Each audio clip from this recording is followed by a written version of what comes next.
Well, hello and good morning. Welcome back to a live stream from Planes TV. My name's Ian. I'm clever, I can bring you a title. I run Planes TV, and if you're new around here and you haven't maybe seen what we did earlier in the year, I was doing lots of these live shows on a Saturday morning in place of all the air shows that we might have normally been going to. So way back in, I think, kicked off in March time, someone can remind me, but I was doing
Hello, my name is Sergeant Neil Connell. I'm with the third year with the RAF Falcons parachute display team, and I'll be the commentator for today. And we're here in a minute just setting up with the DZ and getting everything sorted. That noise you hear there is the helium balloon, just the guys getting ready to take the wings and bits and pieces.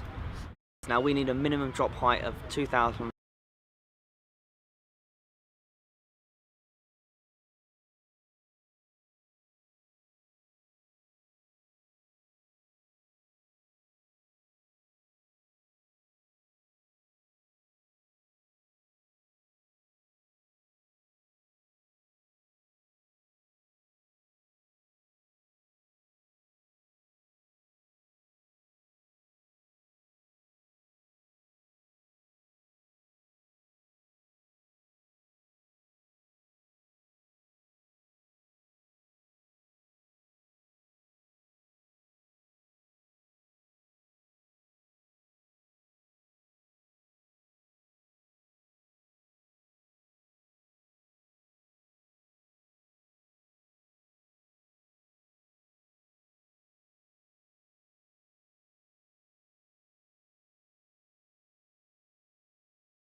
Probably takes a couple of turns extremely hard the whole time, making sure there's about 10 foot in between each of those canopies. As you can see, the smoke's trailing can get extremely hot. So it's imperative the guys keep their distance, keep themselves safe, and make sure they try and keep one on top of the other, but ultimately leaving that safe distance between each of their parachutes. So as we mentioned there, as he starts to lose altitude, those slow controlled turns, and the guys marrying up their turns to get one on top of the other. If you can zoom in, guys, make spectacular viewing onto these guys performing those turns and setting themselves up ready for that landing pattern. So again, you may see as well those body positions changing consistently, fighting the turbulence, fighting the different wind bands, one on top of the other, working hard as well, pulling on those risers and pulling those canopy down.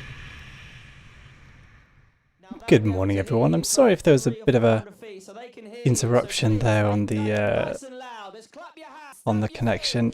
Now resolved, hopefully. So give it a refresh. Well, there's no use telling you to refresh if you can't see it, is there? Hopefully you're with me. Good morning, everybody. Coming into land, we have Flight Sergeant Kerry Marchman, Sergeant Ryan Norris, Sergeant Sean Borley, Sergeant Mark O'Brien, Corporal Alex Williams, Corporal Paul Smith, Corporal Al Donald, and Sergeant John Veach. Ladies and gentlemen, look at that, one after the other, bang on the money. Once again, put your hands together, show your appreciation for the RAF Falcons parachute display team, landing bang on the money right in front of you today. A fantastic show today. We're in a very fortunate position being part of the Falcons display team. You know, we travel across the country and doing massive air shows like this, and it's a privilege and an honour to be in front of the public and do these sort of displays. Well, superb sight of the Falcons opening our Scottish Airshow there. Sorry about the connection issues earlier on. We can geek out later about which setting I'd incorrectly set, but it was down to hoping to have rather better connection speed this morning, but we haven't got it. But here we are. Good morning, everybody. If you're new around here, I'm Ian. I run Planes TV. Back in April time, I started doing live shows each Saturday in place of the actual air shows we'd have been going out to see. And this weekend, in a very far-flung parallel universe, the Scottish Airshow would have been taking place at an event we covered for a couple of years in 2015-16. And yeah, it seemed like a good opportunity to bring together some of the best bits of our Scottish Airshow archive. We won't just be focusing on the air show. We'll also head to Perth in 2010 for the Heart of Scotland Airshow, and also Leuchars, of course, a show we did many times. And in the last year, in 2013, we did do a live production there. Now, I can't remember whether we live streamed it, but we've actually re-live streamed it earlier on in the year. That's one of the shows I did on a weekend live stream. But we'll dip into that. We've seen it already this year, but we'll dip into some of that because it was so good. But yeah, I'm hoping it's going to be a fun day. Good to see so many of you coming back in. Hi Sylvia, hello Eden, and hello Chris. Thanks for being with us again. And good to see Doug McLean over on Facebook, one of the organisers of the Scottish Airshow, and we'll be hearing from him and Danny Anderson and Mike as well, the flying display director of the Scottish Airshow, about some of the challenges, some of the exciting acts that we saw there, and yeah, some of the emotions around what it takes to run an actual airshow. So hopefully that'll be interesting to you too. As people filter in, so people tend to sort of filter in gradually for these live broadcasts, I thought we'd kick things off with, I think, what was a morning display at the Scottish Airshow in 2016. This is the last time we were at the show, and this is the Royal Marines in action. The firefight continues. The helicopter now flat out on its way in to give that covering fire.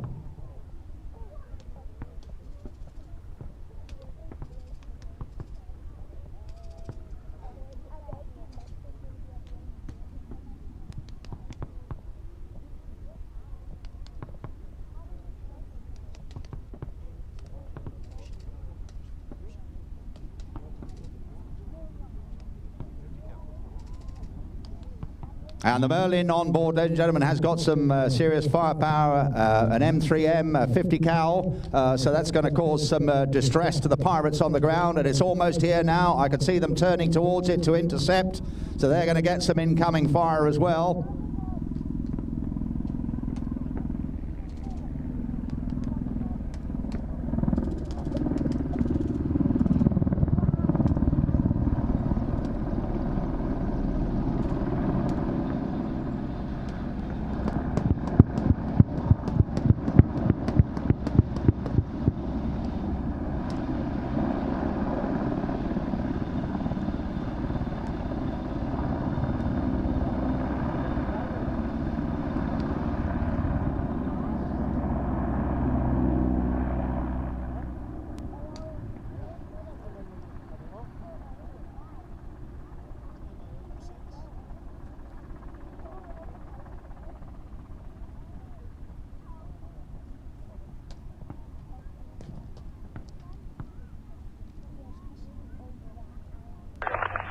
Command, Alpha 10, we have stabilised our casualty, but need to evacuate him to the ship for medical attention. Beach not tested for Whiskey 44 to land, therefore requesting additional fire support to cover our withdrawal to Zodiac. Roger, Alpha 10. Do you want 4.5 gunfire support?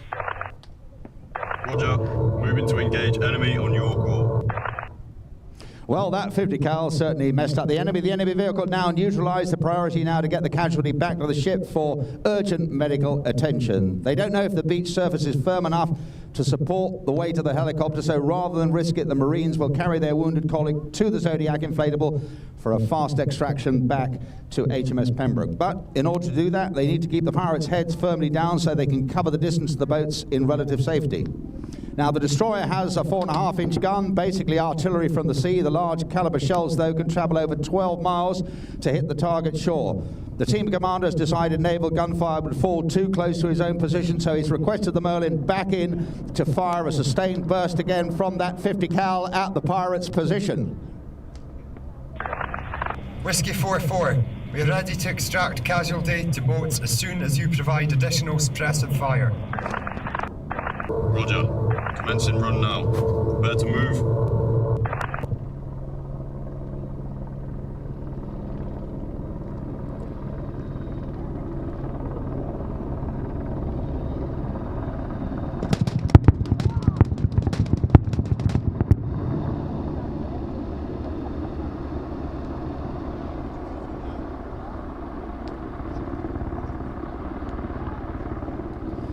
Well, the heavy caliber rounds from the M3M there have the desired effect, and the pirates keep their heads firmly down, allowing the Marines to extract the casualty back to the boats.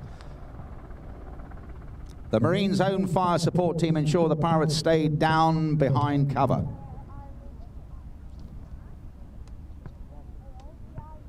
I wouldn't want to be one of those swans.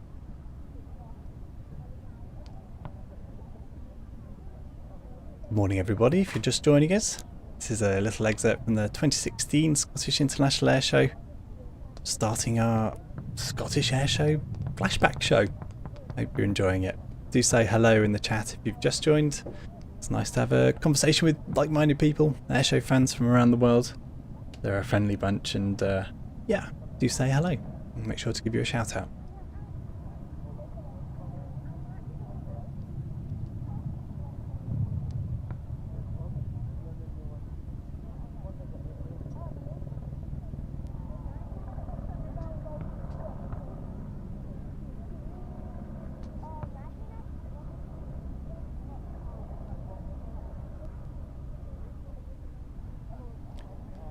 Well, having reached the Zodiacs, the Marines put their casualty into one of the boats, which sets off for HMS Pembroke. Now, the ship doesn't routinely carry a medical officer, but because she is the support vessel for this operation, a doctor has been temporarily placed on board along with a small team of medical assistants for just such an occurrence as this. The Marines now do a quick reorganization, check their ammo, and it's now time to take the fight back to the enemy. Additional support has now arrived in the form of 2 offshore raiding craft, and the helicopter pulls back to provide overwatch.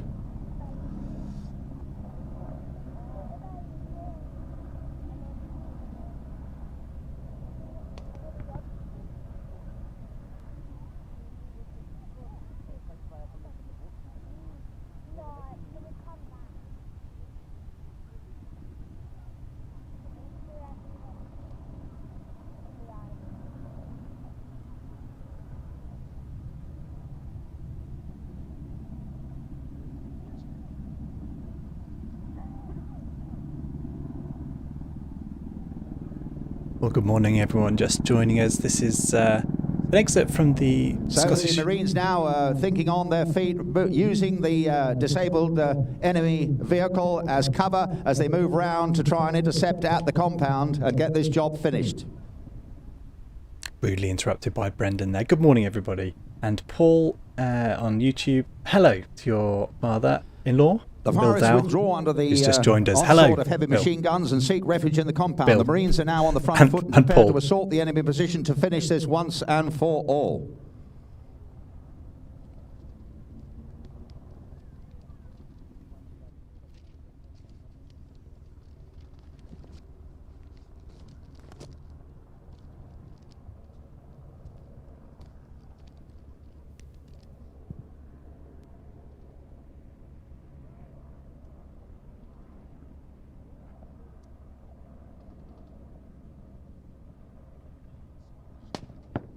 And now they're starting to stack up to get in position for an inside-outside clear-out.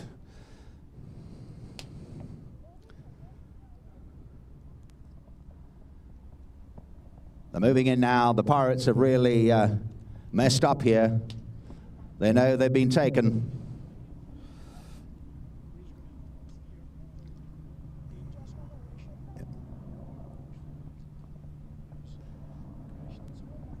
The Marines have to clear the building, a standard stack, each man covering the other as he goes in, moving, clearing room by room, staircase by staircase, and taking out as necessary. Down one goes.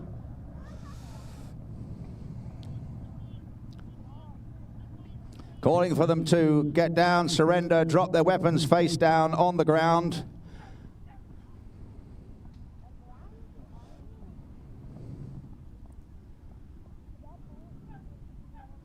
Always a very dangerous operation going into the stack. I'm sure they've had lots of practice in the killing house.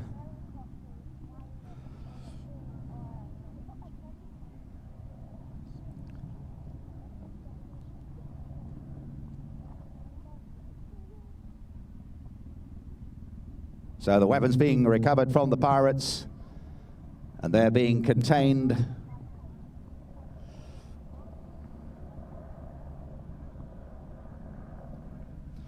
The battle's over then, and those pirates who choose to surrender are now escorted out of the compound. As before, the Marines have no jurisdiction to detain these locals, nor is there a local police force to hand them over to for prosecution. Instead, all they can do is disarm them and move them to a safe distance while the Marines complete their mission by destroying the boats.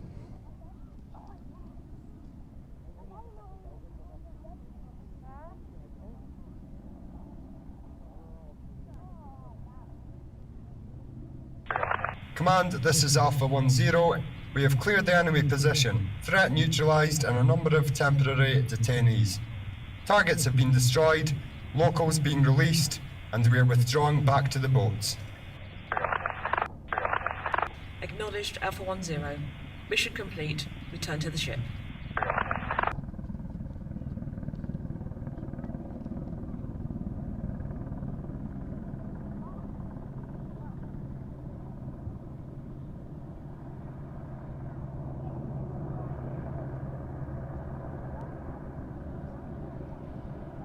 And with the Merlin helicopter hovering offshore now, the Marines are planting explosives underneath the pirates' boats.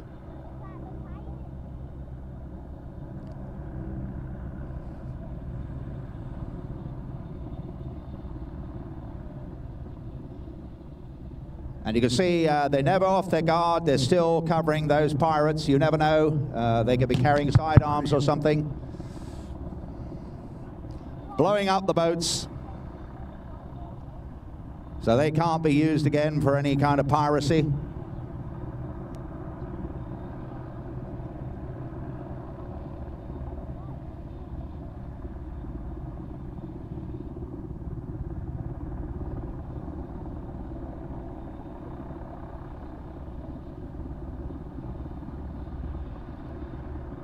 And if you look out across the bay there, you can see now an input of high-speed boats coming back from the Pembroke.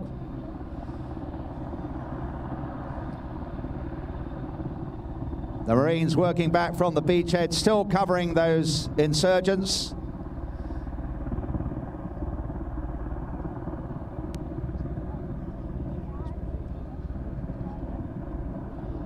And of course, the unarmed pirates will be left behind.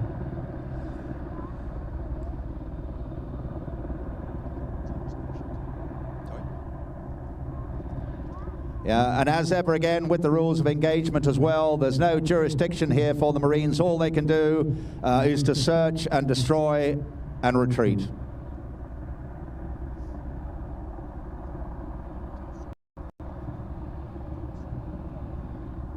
And you can see now those high-speed Zodiacs are coming in ready to extract the team from the shoreline.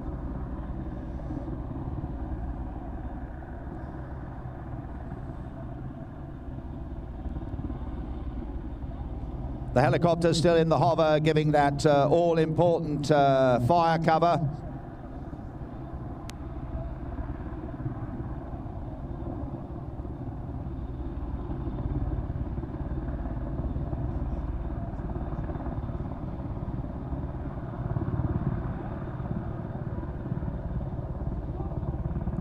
So the Marines now embark in their boats once more. The original mission to place tracking devices on the pirates' boats was unsuccessful, compromised by unfortunate circumstances, but hey, nobody says the job is going to be easy.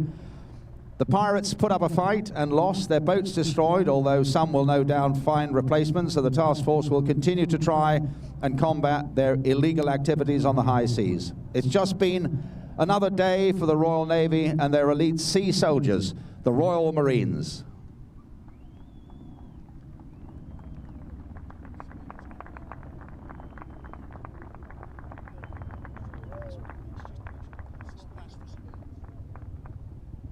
So the Merlin coming by now for a low, slow pass for surveillance.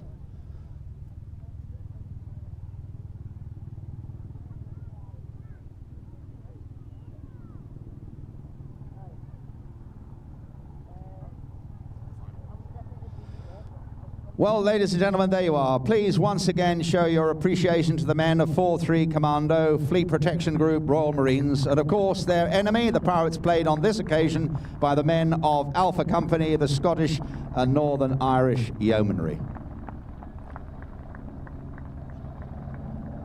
A reminder that HMS Pembroke is now heading back into Air Harbour, just a short walk up the Esplanade, and she will be open to the public this afternoon from 1 o'clock. In addition, the aircrew from 824 Naval Air Squadron who flew the Merlin helicopter this morning will be around in the naval section on Low Green if you want to learn more about flying in the Royal Navy. And the Scottish and Northern Irish Yeomanry will also have a stand on Low Green this afternoon. There you are, ladies and gentlemen, a fantastic show. And just to leave you at this little quintessential nugget, never mess with Her Majesty's Royal Marines. Thank you. Some wise words from Brendan O'Brien there. I can't disagree with that. If you're just joining in, as this is not a live air show, it's sadly not happening this weekend for all the obvious reasons. That was a replay of a section from the Scottish International Airshow 2016. That's right, yes. And as Danny says over in the Facebook chat, a portrayal of an anti-piracy the anti-piracy role that the Royal Marines play, so hopefully of interest there. And yes, the poor swans in the middle there, either front row seats to a spectacle they enjoyed thoroughly, or just probably terrified. Hopefully you caught a little bit of the Falcons parachute drop earlier. Had a little few dropouts there with the internet connection. I was trying to push bit too much data, but if you didn't, if it wasn't very clear, I can't tell because I'm sat here pushing buttons, but if you'd like to see the Falcons again, do let me know in the chat. I am monitoring both the chat on YouTube and on Facebook, and on Facebook actually you've got a couple of organisers of the Scottish Airshow watching and tuning in, so I don't want to throw them in at the deep end, but if you've got any questions for the organisers of the Scottish International Airshow, you can throw them in the Facebook chat and they may or may not reply. And good to see so many of you on YouTube. I'm sorry, Paul, I messed up your welcome to your father-in-law, Bill Dow, who's joining us this morning at a nice special extra treat for surprise, a nice wee surprise for him this morning. No doubt he was expecting to. I don't know what you were expecting to do for your father-in-law this morning, but hey, an air show. There we go. Fantastic. So, another show opening display now. And it's not all going to be from air from the Scottish International Airshow. We're going to head now to Leuchars. And in a short while, we'll also head to Perth. But yeah, let's head to Leuchars for an opening flypast there. This formation consists of Typhoons from number 1 fighter and number 6 squadron. The 2 home-based Typhoon squadrons here at Leuchars. And escorting them in, the Royal Air Force aerobatic team, the Red Arrows. So from the left, I give you the Royal Air Force Leuchars Airshow 2013 opening flypast.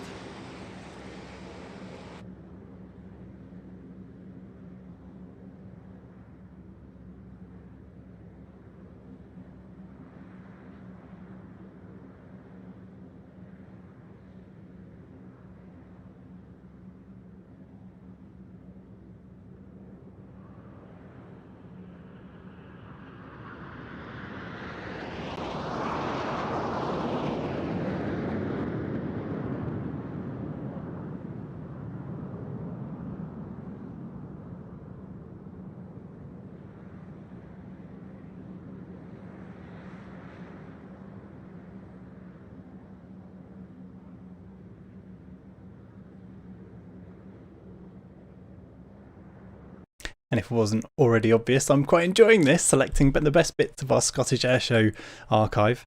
Let's go now back to Leuchars. It's a glorious day back in 2013. I believe this one's 13 as well. Let's just triple check. Actually, no. So I've dotted around the years so far. We're going to get a bit more chronological before, in a few minutes' time, hearing from the Scottish International Airshow organisers about the challenges of running that show. We're going to head back to 2010.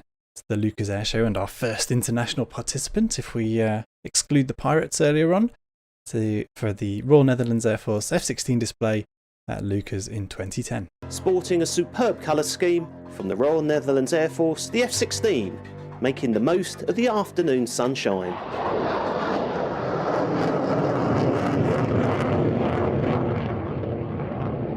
The F-16 has been in service with the Royal Netherlands Air Force since 1979. It has been deployed on operations in Bosnia, Kosovo and Afghanistan.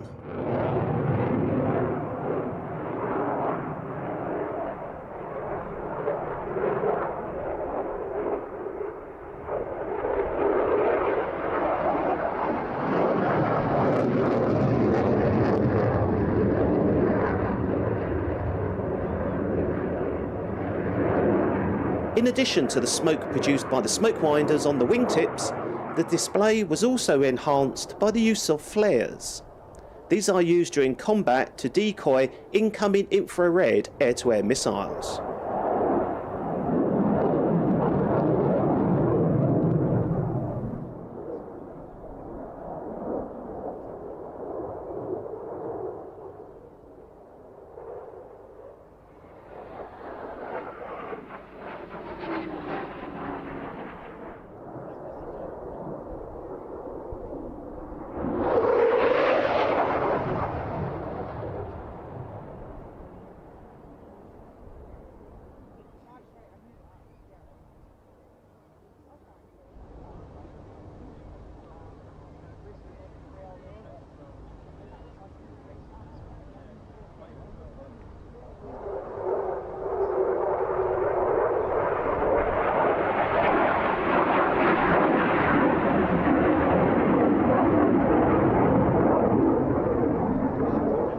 The F-16 is capable of performing in the air-to-air, air-to-ground and reconnaissance roles.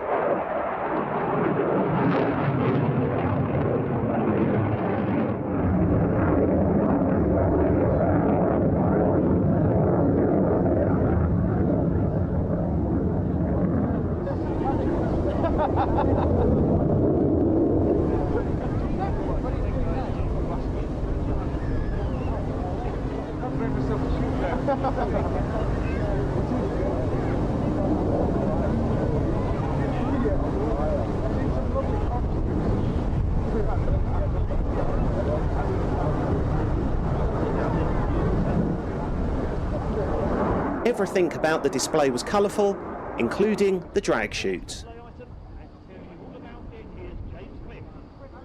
Good afternoon, Lucas. My name is James Smith, I'm the PR manager for the Blaze Aeronautics. Superb paint scheme, surely one of the best on an F-16 we've ever seen, and Lee on YouTube saying it's the subject of his next model build, including that paint scheme. Look forward to seeing that. Do share pictures of that, Lee, with us over on Twitter or Instagram or wherever you enjoy using social media. We are all, of course, all over the place. In fact, that's a good point. If you're enjoying the stream and enjoy the rest of it, do make sure to subscribe on the YouTube channel. And of course, like the Planes TV Facebook page. We are doing something every Saturday. And who knows, maybe we'll be doing things at real air shows in the not too distant future. We're going to be hearing, as I've said, from the organisers of the Scottish International Airshow in just a few minutes' time, about 6 minutes, and we'll be having a bit of Vulcan action, a bit of red arrows, and we will see lots more from the Leuchars shows, the later Leuchars shows, towards the end of the stream. Going to run for about 3 hours today. That will include the finales of those shows. And they're quite emotional moments, actually. The end of the F3, the final show at Leuchars. And my memory is that we weren't positive it was going to be the last show there, but there were inklings. And there's lots of emotion caught up around those. So we'll see those towards the end of the display, prior to seeing a nighttime display, or set of displays from the Scottish International Airshow. So all that to look forward to later. Do make sure to give this a like and share to anyone that you think might enjoy it. But a little bit more now from the 2010 Leuchars show. And they've got the Tucano leading into... I've forgotten. We'll find out. Tucano in a really nice scheme here. Good morning, ladies and gentlemen. I'm proud to introduce Lieutenant Tom Bold, the 2010 Royal Air Force Tucano display pilot. Doing Flight Lieutenant Martin Wintermeyer introduced the Royal Air Force Tucano display. And looks like he's going for the full, so he's pulling up for a quarter clover, a bit like a loop to start with, turning through 90 degrees at the top, through a little bit of cloud there before he comes down to complete the first lead of that clover. In fact, now changing display, going into a wing over there. Tom is a qualified flying instructor on 72 Reserve Squadron, one of 2 squadrons training the fast jet pilots for the Royal Air Force, Royal Navy and Foreign and Commonwealth Forces. Tom joined the Royal Air Force in 2005 and after successfully completing the Tucano course and the 208 Squadron Hawk course was streamed off to become an instructor and shown as 3 parts of a 4-point roll.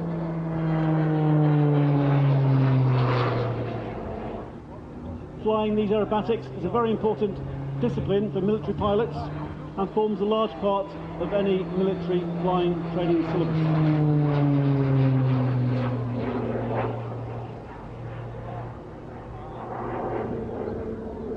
Flying these aerobatics enables the pilots to develop their flying skills to the full and explore the aircraft performance. We are very proud to have our aircraft painted this year in colours to commemorate the 70th anniversary of the Battle of Britain. And whilst the aircraft are painted in the colours of 2 officers who went on to become commanding officers of 72 Squadron, they are dedicated to all those ground and air crew who fought in the battle with bravery and sacrifice for our freedom.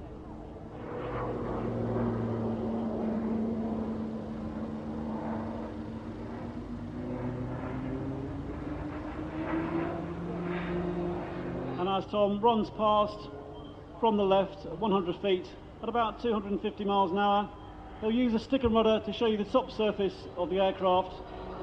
Ladies and gentlemen, Flight Lieutenant Tom Bold, the 2010 Royal Air Force Tucano display pilot.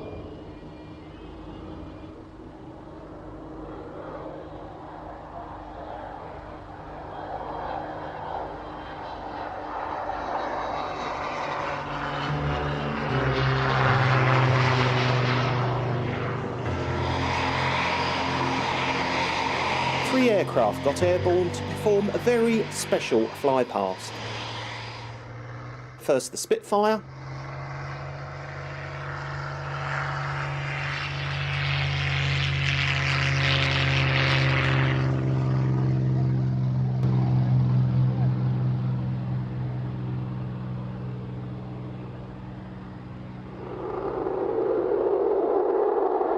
then the Typhoon,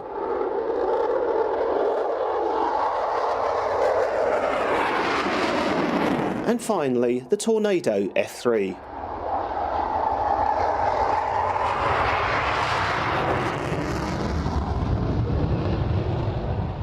Number 6 Squadron reformed this very week, the first of the Typhoon-equipped Leuchars squadrons.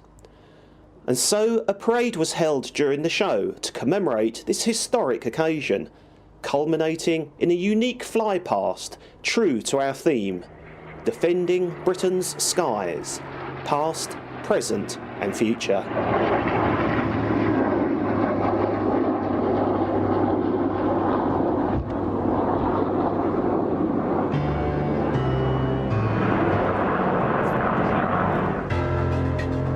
The Tornado F3 departed, leaving the Spitfire and the Typhoon, the past and the future in perfect harmony.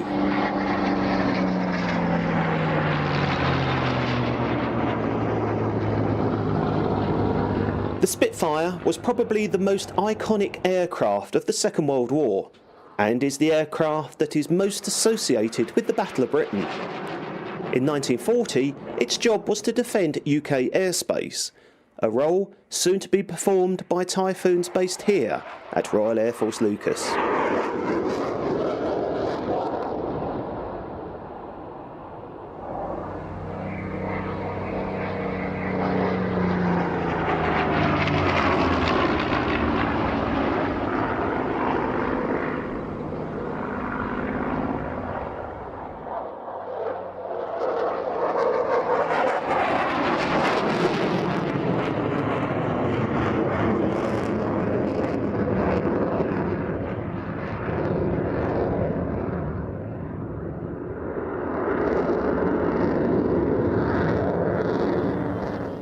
So if you look away to your left-hand side, you can see the Spitfire has landed and performing a run over the top, the mighty Typhoon.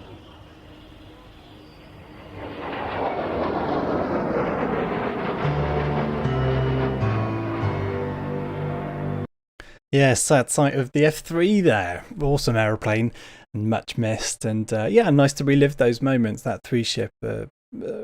As Andy said in the commentary there, the past, present and future of the Royal Air Force well represented. A note of optimism then. We're all hoping to get back to airshows soon and get back to other parts of our normal lives as best we can do in the future. And 2 people, in fact 3 people, sounding notes of optimism for the future, the organisers of the Scottish International Airshow. And they joined me yesterday for a chat about that event. I'm going to play a few minutes here, and this is a build-up to the Vulcan display we've got coming up in about 9 minutes' time, so stick around for that. Here's a few words from the organisers of the Scottish International Airshow. I'm Doug McLean, and at the moment I'm now a director of Airshows Scotland Limited, which we formed to run the Scottish International Airshow. I actually come from a background in aviation. I spent all my life working in aviation. I was an air traffic controller up and down the UK, all sorts of different positions and places. And Danny and I were working together at NATS at one point. I used to break things and he used to fix them, which was typical of air traffic controllers and engineers. The relationship was great. And then I left NATS in 2012 and set up my own consultancy, and then started looking around for different things to do, and found all sorts of interesting areas to work in.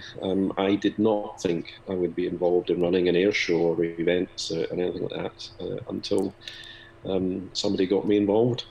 And that somebody being Danny. Danny, give us an introduction to your own background and what got you into air shows. We've talked prior to recording here about the Leuchars show, which of course we were all sad to see the end of back in 2013. Yeah, well, my background is I'm basically an engineer. I worked for NATS for many years, fixing things that broke. Worked in radar systems and flight data processing and air-ground air communications, all that kind of stuff. Did that for 20 years. NATS got privatised. I decided to leave and started an events company. And so the events company was all sorts of events. Most of the money came in from doing corporate events. We also did quite a bit of rock and roll, and then we got to do some kind of. We got a little bit of work at Leuchars, working on the Airshow and the Battle of Britain Ball that they did in 2007, because the runway was getting repaired. So instead of doing an Airshow, they did the battle. They held the Battle of Britain Ball, which is quite a big event, and there was a few aircraft, a few displays involved in that. And so we had a good relationship with the Airshow team at Leuchars. In 2013, I was asked to event manage the Festival of Flight at Prestwick Airport. Now, that didn't actually have an Airshow part of it, but we did, within the 3 months that I was working on the project, we did manage to sort out a static event. And it dawned on me that an Airshow was a thing that was possible. And it was also that weekend when we actually did the static event, that Airshow, and that Leuchars were doing their last Airshow in 2013. So I thought, well, maybe we could do an Airshow in 2014. So there was a bit of liaison and a bit of help with contacts and stuff. And we went to the local council and proposed that we do an Airshow. And that was like, that was a jaw-dropping moment. And how can you do an air show down at air with planes flying around and all that kind of stuff? It can't be done. There's so much can't be done. This is just too difficult kind of things. But we were very persuasive, and the rest is history. We've done 5 huge air shows. And we actually, by the 5th one, we actually got them into profit. So yeah, one of interesting history. Yes, and one of the struggles for all shows, of course, that funding issue, justifying these things, and that sort of played a part in the event not taking part this year. Although I think we'd have probably still been struggling given the sort of coronavirus situation. Oh, yes. But tell us a little bit, and let's not go into too many details. But what happened there with the 2020 show? Well, I think from our point of view, we know the event would have been cancelled anyway due to the COVID crisis. But prior to that, there was, I think, because we'd done the event for 5 years, I think there was a certain amount of complacency within the council, and they were also, councils are under pressure. There's a lot of staff churn, and we were finding we were dealing with staff that hadn't worked with the event before, or had very, very limited knowledge of the event. I add to that the fact that we do everything on the event. We don't just do the aviation side or the air side. We deal with everything from booking the toilets, car parking attendants, all the way through to booking the red arrows and the blades or whatever. So we do the whole event. So there was very little experience or consistency of people within the council that knew about the event. So unfortunately, we got in a situation where we felt that it really was a communications breakdown, and the council staff that were parachuted in to deal with the event didn't understand how the event worked or how the funding model worked, and they were trying to force a funding model onto us that just couldn't work, and that's how communications broke down, and the council, I think, in the end, just decided to pull the plug and didn't want to spend the money on it. So let's talk about some of those future plans then. You say, but perhaps not air, but you do have plans afoot, or certainly negotiations going on for a future event. Yeah, we've made no bones about the fact that we would love to run events. I mean, obviously, Zeiss events that Danny runs is a big events company, and we have got a lot of specialist knowledge now in running air shows. So we have looked at various models in various venues, and we're in discussions for a possibility of 2021, and we're pretty optimistic that we're going to get there. It's very unlikely to be a free model. We recognise the pressures on council funding, and the return to the council is not immediate. They don't see money coming straight back in, so money they spend doesn't come back. So we've looked at other ways of doing it, and we're working quite hard at the moment, and hope within the next couple of months to be able to reveal what we're hoping to do for 2021. Well, let's cross our fingers for that one. Certainly we're all crossing our fingers for all the shows next year, but particularly new events. That's a wonderfully optimistic thing to be talking about. So fingers crossed we hear good news there. Let's look back on some of those shows then. So Planes TV, we covered the show in 2015 and 2016, I believe. We talked before we started recording about some of the highlights. In 2015 particularly, last year of the Vulcan, I know, Danny, that seems to be a bit of a memory for you as an event organiser. Oh, certainly that was a life-affirming moment, really. The 2015 Airshow was a really stressful event to organise. We had it was really tough. We had difficulties with the police and various other subcontractors and all the rest of it. It was the whole team were very stressed out of it. And obviously, as you know, it takes. And I'm sure most of the listeners here will know it takes more than a year to organise an airshow event. You have to start booking the aircraft, a year before you actually do the event. And certainly if you've got an event in September as well, so you have a whole year of stress and worry and sorting things out and arguments and debates and financing to get the thing to work. And so just standing there for a moment. I mean, on the actual day, the event is. As a director, you're still quite busy, but when you just take a moment and the Vulcan was thundering down the seafront, thousands of people there, you just go, well, we did this, we made this happen, and you think, okay, that's a bit life affirming, really. So it's nice to hear some of those emotions from Danny. This is live, Ian, by the way. That was all recorded yesterday, but now we're going to see the Vulcan in would have been 2015, of course. A section of its display, and a little bit of a concern about the nose wheel on this display. So we include the BBMF, Spitfire and Hurricane as well, who are involved in checking that out. Let's watch the Vulcan display at the Scottish International Airshow 2015. It is, ladies and gentlemen, what a vast crowd it is here today to witness this piece of history. We lucky few here at the Scottish Airshow 2015. The one and only Avro Vulcan.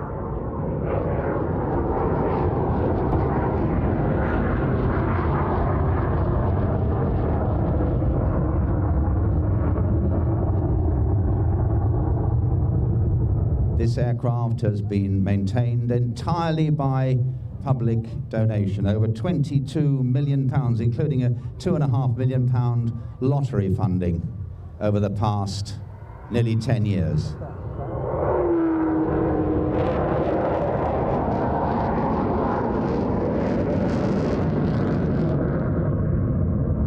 Well, you may wonder why it's the last season for the Vulcan. Well, it's not because the aircraft is not capable of flying, that manifestly is so, but there is such an enormous amount of technical backup required. It requires 3 or more professional aerospace companies to maintain it, and quite frankly, there isn't the technical expertise anymore coming from the people that used to work on these aircraft. And also, the time life on the fuselage is getting longer and longer, and the fatigue, of course, increases the more you fly. So there has to become a point where we say, glorious, but enough.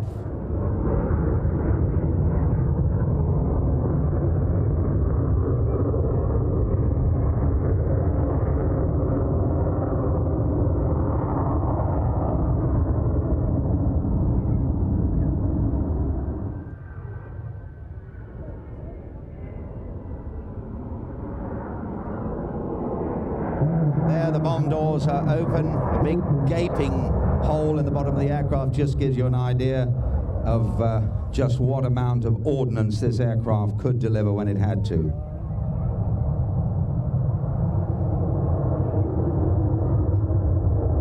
And there it is, yes.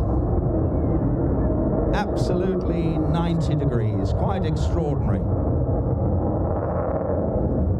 I've often said to the boys, well, why not just go for it last run and roll it? Well, of course, they were rolled at Farnborough several times during displays. And of course, the test pilots did, perfectly capable of it. The aircraft has all the power and agility to do that.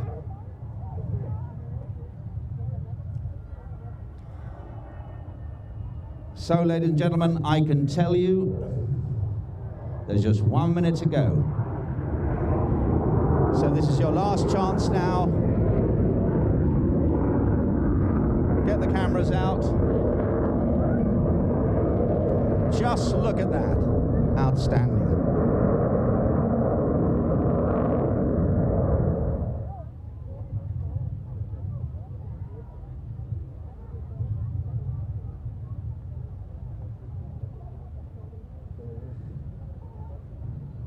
They will be looking down, ladies and gentlemen. So make it a big one. Here we go. They're looking down.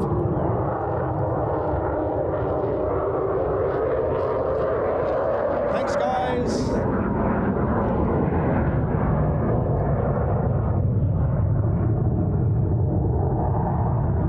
There it is, ladies and gentlemen. Wonderful. Oh, I thought he was going to roll it. The very, very best of British aviation and British innovation. Thank you. Outstanding. Absolutely.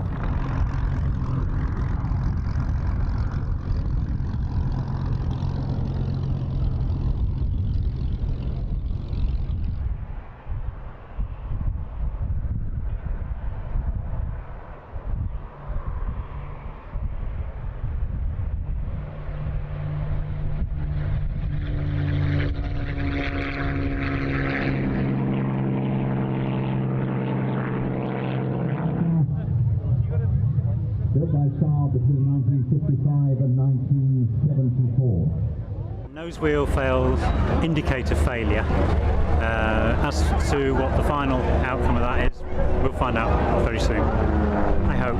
It's not scary so much as slightly off-putting because a number of us were at Shoreham 2 weeks ago, and it's one thing on top of another.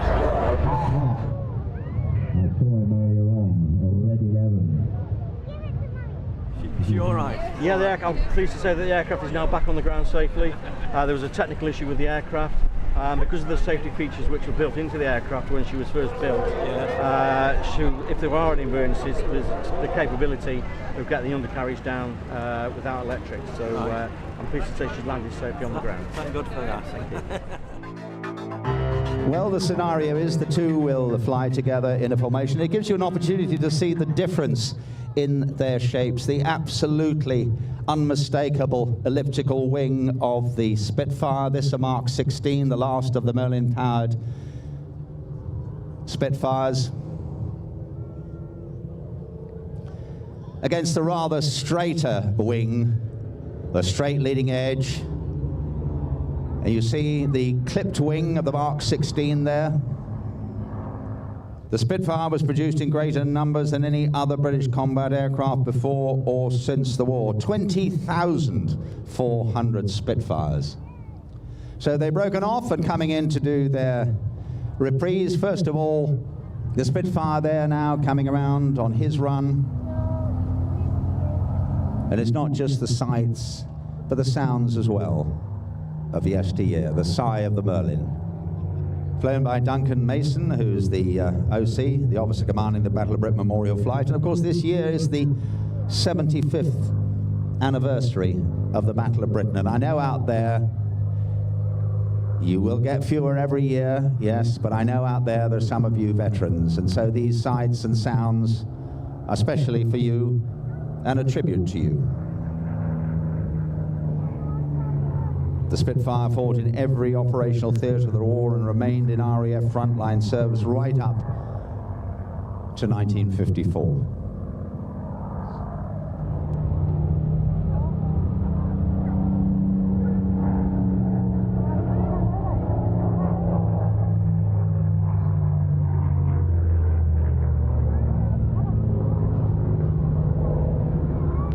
remarkable 14,500 Hurricanes were built, and the aircraft served operationally on every day throughout hostilities and in every operational theatre and in an incredible number of different roles. Again, there it is, the victory role, of course, much frowned upon by station commanders, young fighter pilots high on adrenaline coming back to the airfield having survived yet another mission, run along the runway at 0 feet, pull up, make their victory roll, and then what?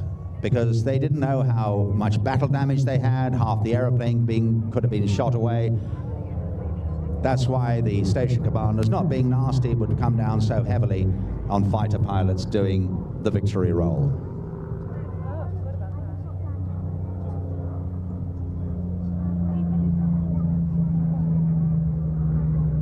There it is, the victory roll, the Hurricane from the Battle of Britain Memorial Flight for the Scottish Airshow 2015. Thank you, guys.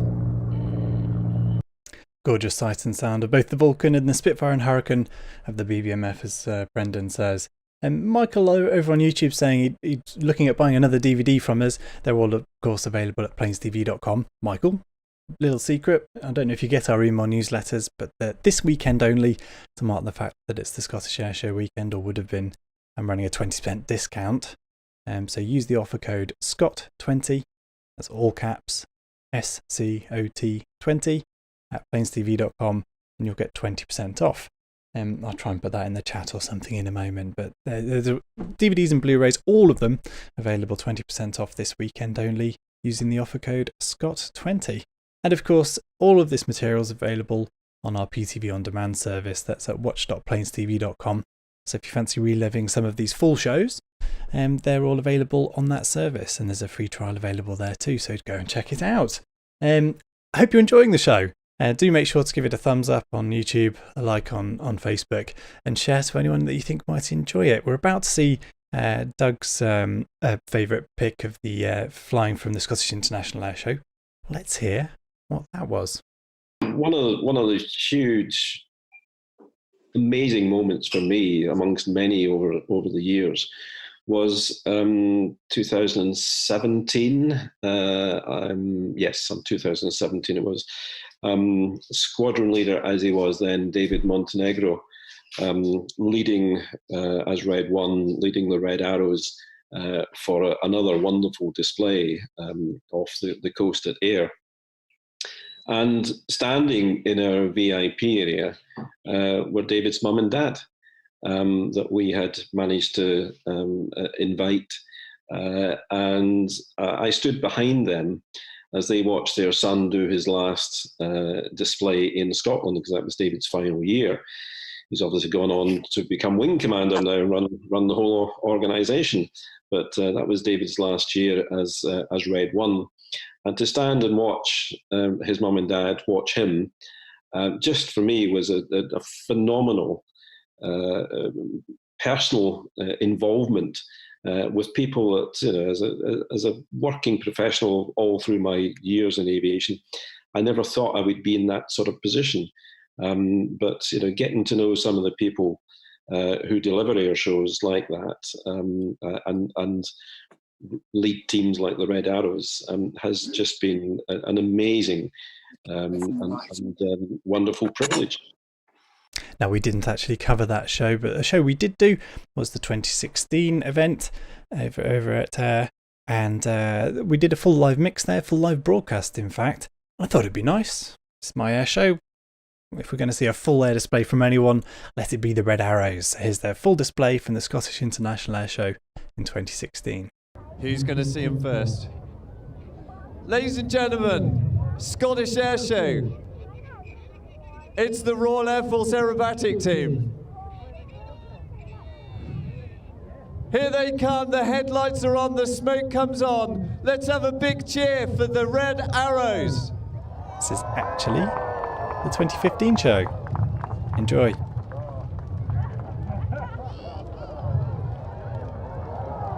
Here we go, ladies and gentlemen. Ladies and gentlemen, the boys are now pulling up from Big Battle, and they'll change into a distinctive short diamond shape. The team this year is led by squadron leader David Montenegro. This is his second tour, but his first year as the leader. Right up there, that's now 6,000 feet, reducing down to 150 knots. Let's listen in to David now.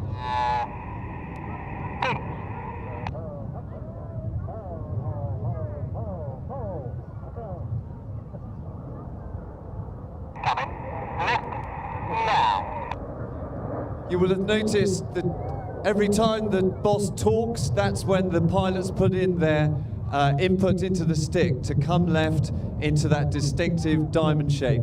The smoke comes off. The next move, we move into one of our widest shapes we do.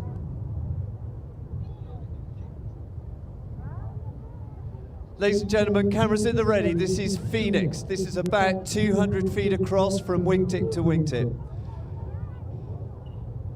On the very top of that formation is Red 8, Flight Lieutenant Ollie Parr. It's his third year on the team and he's an ex-GR4 pilot. Ladies and gentlemen, it's Phoenix.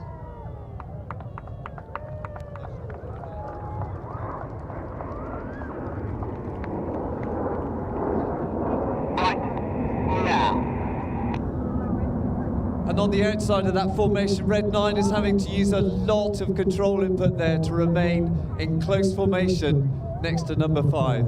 He is Flight Lieutenant Joe Hurston. He's our team executive officer and he's in his second year. And he's also a GR4 pilot and he comes from Cromarty. The formation shape now is changing into a chevron, and this will be the only roll during the display. So cameras at the ready. Let's listen in to the team leader.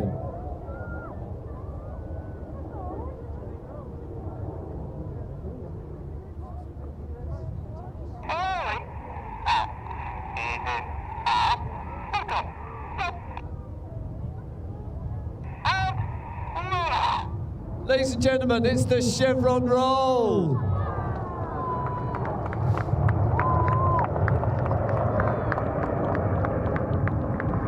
All the way up to the top there, that's about 2,500 to 3,000 feet at the apex. The G comes on, but the boys still maintain that 6 feet apart from wingtip to tail. They're going to come right now into an iconic shape. This year we celebrate the 75th anniversary of the Battle of Britain. And in marking that, we change into Spitfire.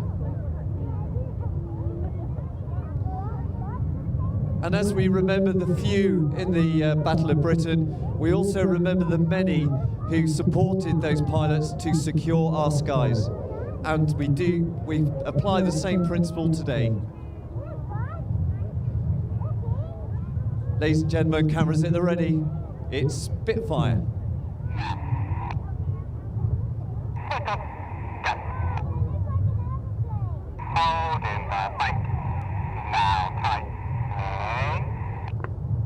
Big round of applause, ladies and gentlemen.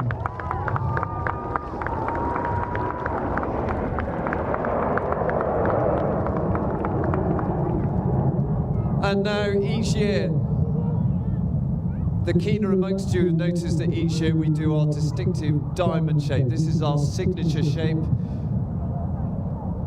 And at the bottom of that diamond is Flight Lieutenant Tom Bald. He's in his first year, and he is an ex-Typhoon pilot, and he too secured our skies by holding quick reaction alert at Coningsby in his Typhoon.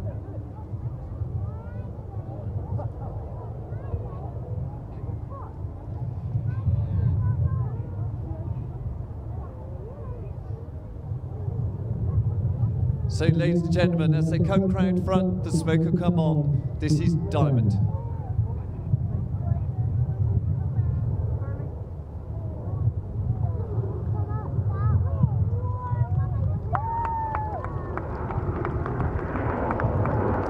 Just to the left of the leader is Flight Lieutenant Emmett Cox, originally from New Zealand, but he moved to the RAF later in his career. He flew the GR4 and was a flying instructor on the Tornado aircraft. This is his first year, and in about 10 days' time, he's going to find out which position he flies next year. So, tenterhooks for all. And now, a new shape for this year. The formation will change into a slightly looser diamond. Let's listen in.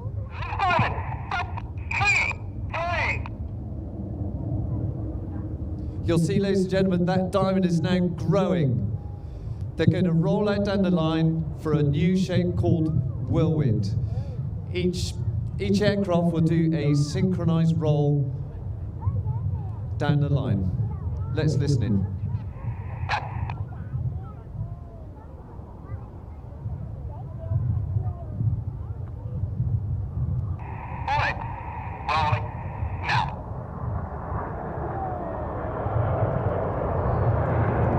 That's it, ladies and gentlemen, keep it going. That was the whirlwind, ladies and gentlemen. As the jets come right, that formation is going to have to collapse down to that 6 feet apart again. You'll see the shape collapse to mark the SR-71 or the Blackbird aircraft. You'll notice as they collapse, you'd think perhaps they look to the person left or right of them, but all of them are concentrating on the boss.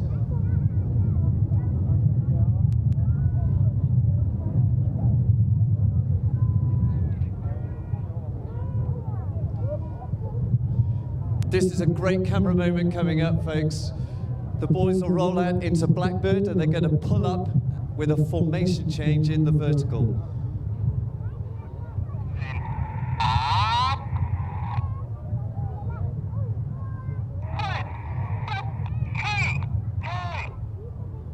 And there you go, 2-3, rush forward to meet the boss. 4-5 are right on the outside, and 8-9 have slipped back right to the back of the formation. Ladies and gentlemen, this is Fred. Good luck staring at the sun.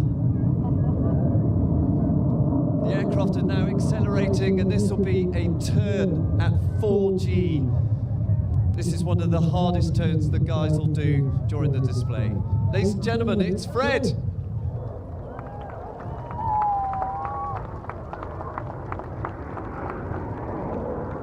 Well, that concludes the first half of the show. So now we've done the close formation, it's time to spice it up a bit. I want to hear some more cheering in the second half, because this is where Synchro are going to show you their true skills.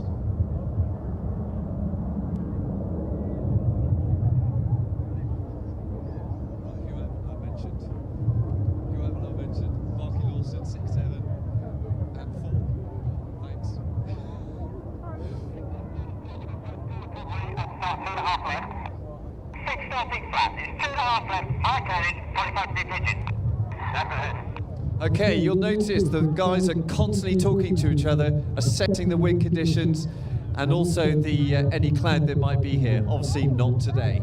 This is dagger formation. Good time to get your cameras at the ready. This will be the first of 3 exciting breaks in the second half.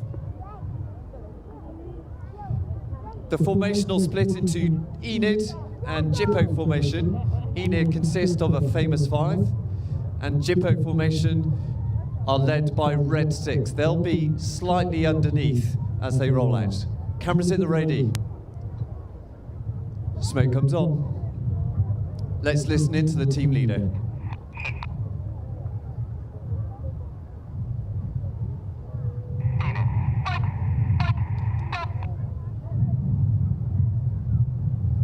Big cheer, guys, come on!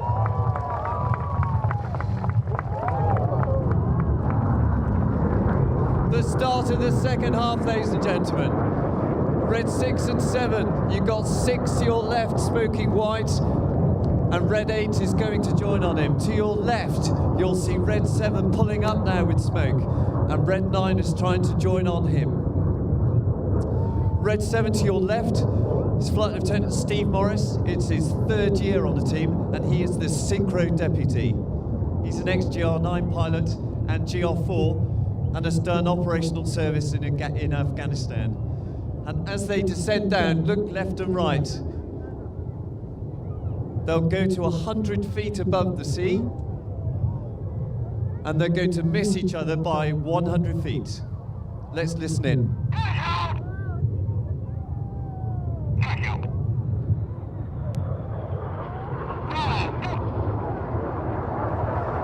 The Jippo pass, ladies and gentlemen. 6 and 7 are still here. They're going to turn outwards now. And their aim is to do another opposition pass right in front of you.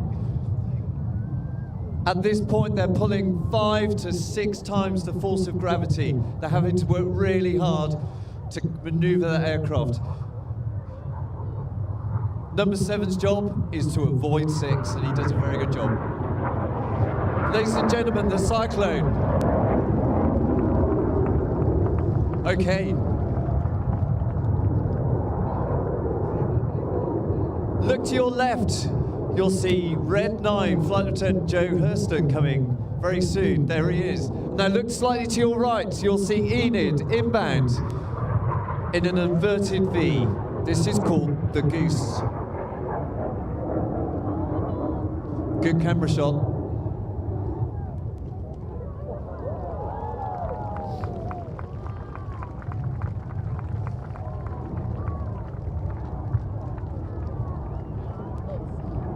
I think Joe might be enjoying that.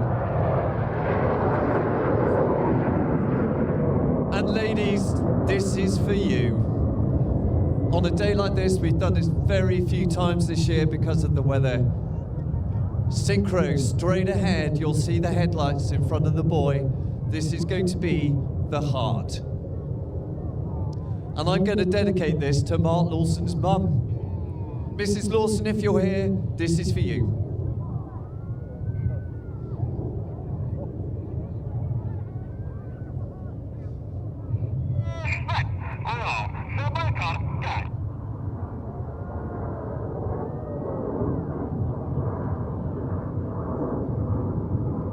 And as an added touch, keep looking to your right, you'll see Red 8. He's going to produce the spear for this lovely heart. I'm going to dedicate this to all the lovely ladies here today. Big cheer!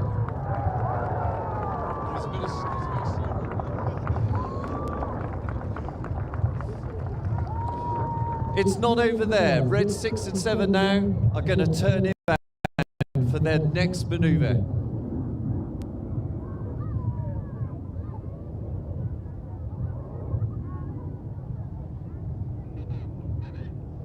Ladies and gentlemen, look left and right. This is the op barrel.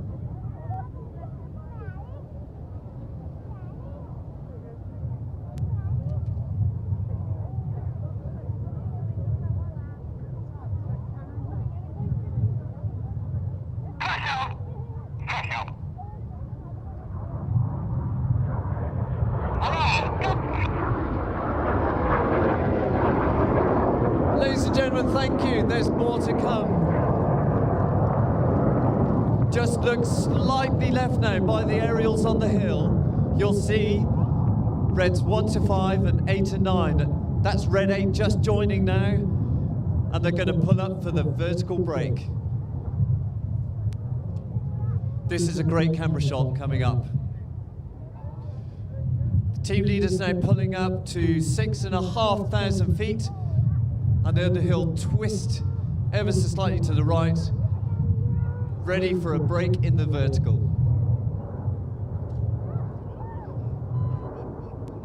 Let's listen in as he calls a break.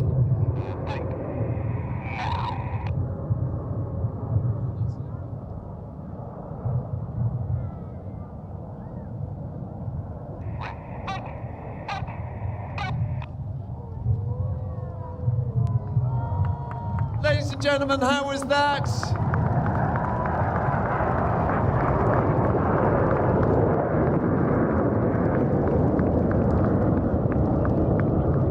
Ladies and gentlemen, look to your left.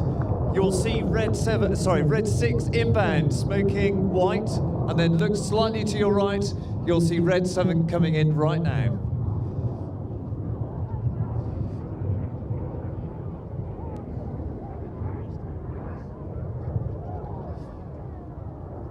The boys now are entering a 6G turn. They're having to struggle very hard to keep that blood inside their head.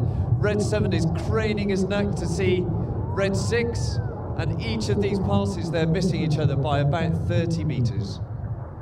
The closing speed is about 800 miles an hour. Ladies and gentlemen, it's the carousel.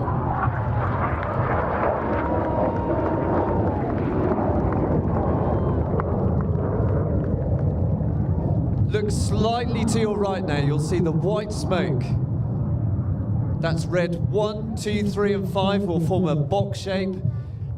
And for those who get giddy, this is called the twister. Now the twisting man behind there, that's Red 4, Flight Lieutenant Stu Campbell. He's a former GR4 pilot, and his wife's here. That's Claire and family. And we're going to dedicate this one to her.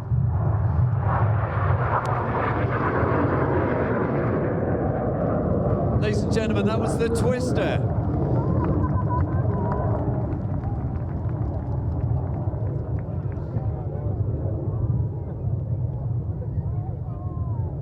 And he keeps going round and round.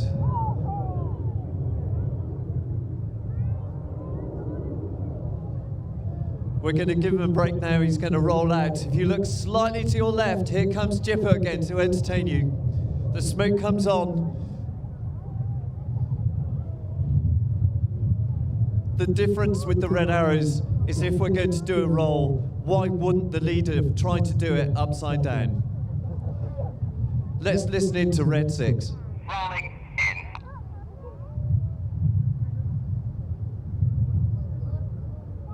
Easy. Up.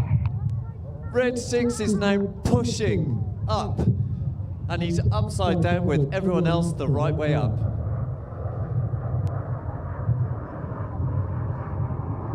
Having sat in the back of this, it's really uncomfortable for Red 6. There's nothing he can do about all that blood rushing to his head. 6. Rolling out. Ladies and gentlemen, that was the mirror roll. It doesn't stop there. Look to your left, ladies and gentlemen. You have Enid coming back in for the rollbacks.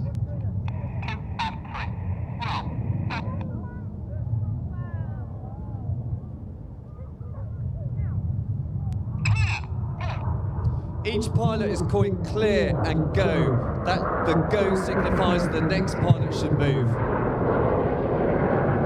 There go Red 2 and 3 again.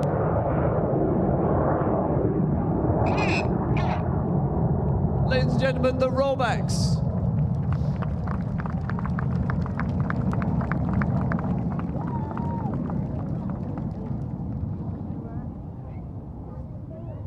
Okay, ladies and gentlemen, if you look very carefully to your right, just above the white hangar,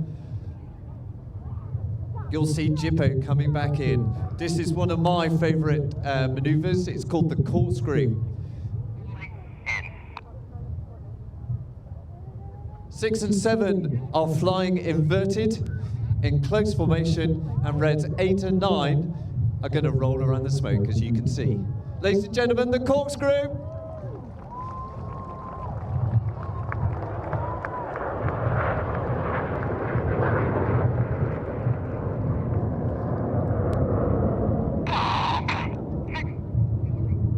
That very gruff noise was number 9 saying complete.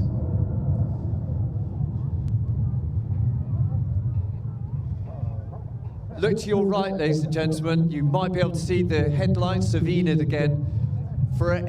This is a great camera shot, a lovely python-looking shape. A big snake in the sky.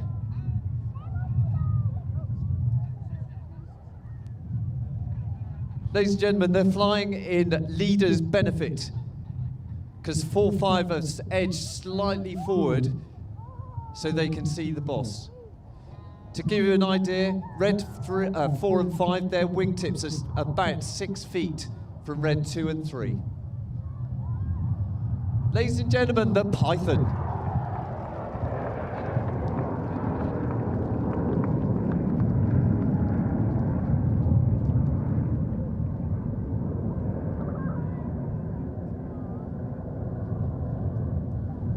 Ladies and gentlemen, let's get ready for one of the penultimate breaks. Right in front of you now, straight ahead, you might see the glint of the aircraft coming towards you.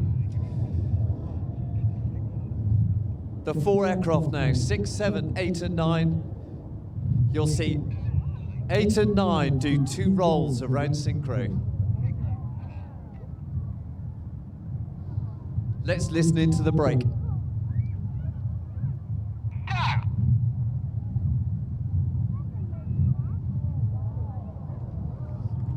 The Jippo break, ladies and gentlemen.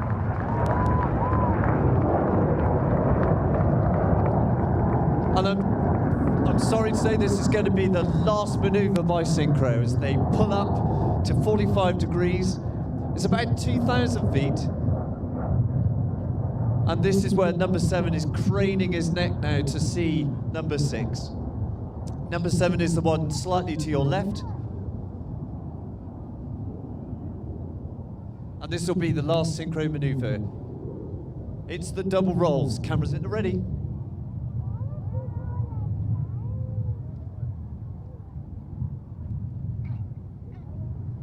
Let's listen in to Red 6 for the second double roll.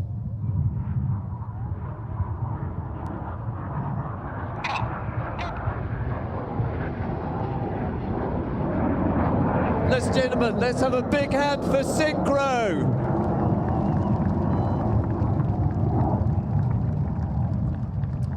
Now, look to your front.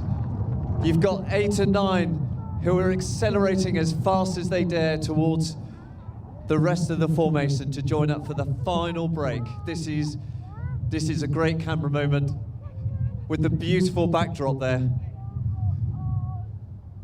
It has been a pleasure today, ladies and gentlemen. Let's listen in to Red 1. Ladies and gentlemen, the Royal Air Force Aerobatic Team, the Red Arrows.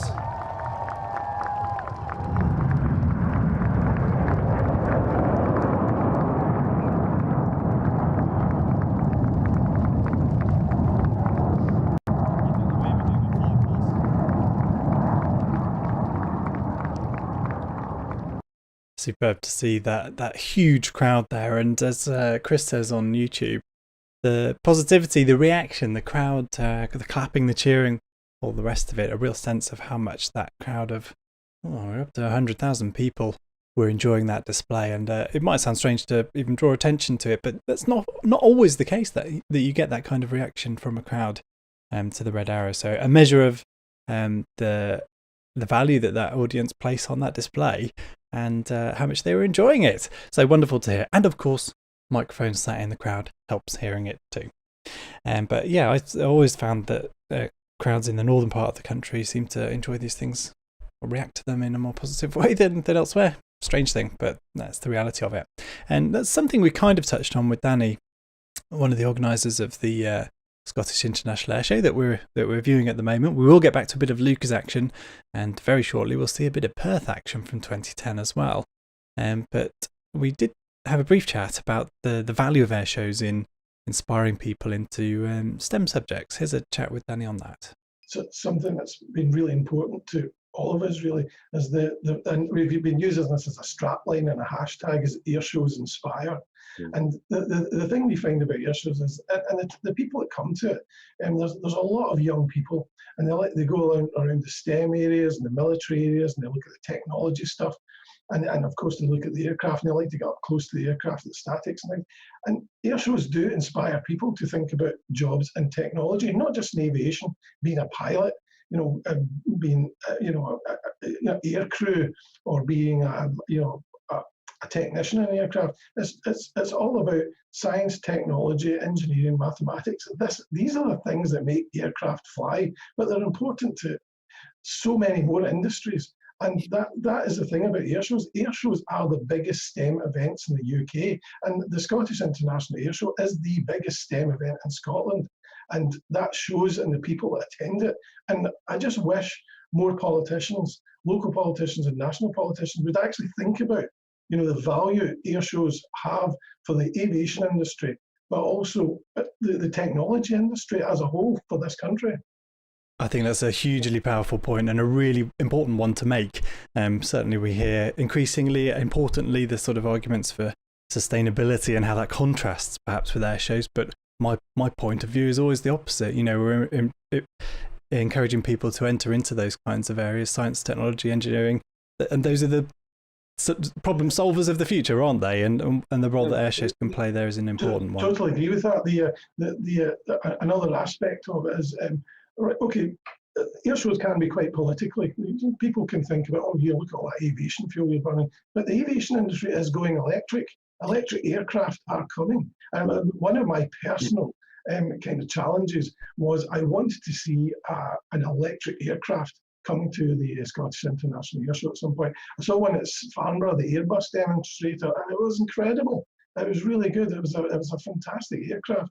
And the technology has moved on massively since then. They're talking about Scotland being one of the first places that electric aircraft are put into service, doing the hops around the island. And it makes sense. You know, so you know, this is part of the inspirational aspect that the air shows can have on young people, and I think it's really, really important. And politicians should sit up and take notice of what value air shows can have, not just from the point of view of bringing lots of people to a seaside location, but actually inspiring the next generation of engineers and scientists and technologists and pilots and air crew and all the rest of it.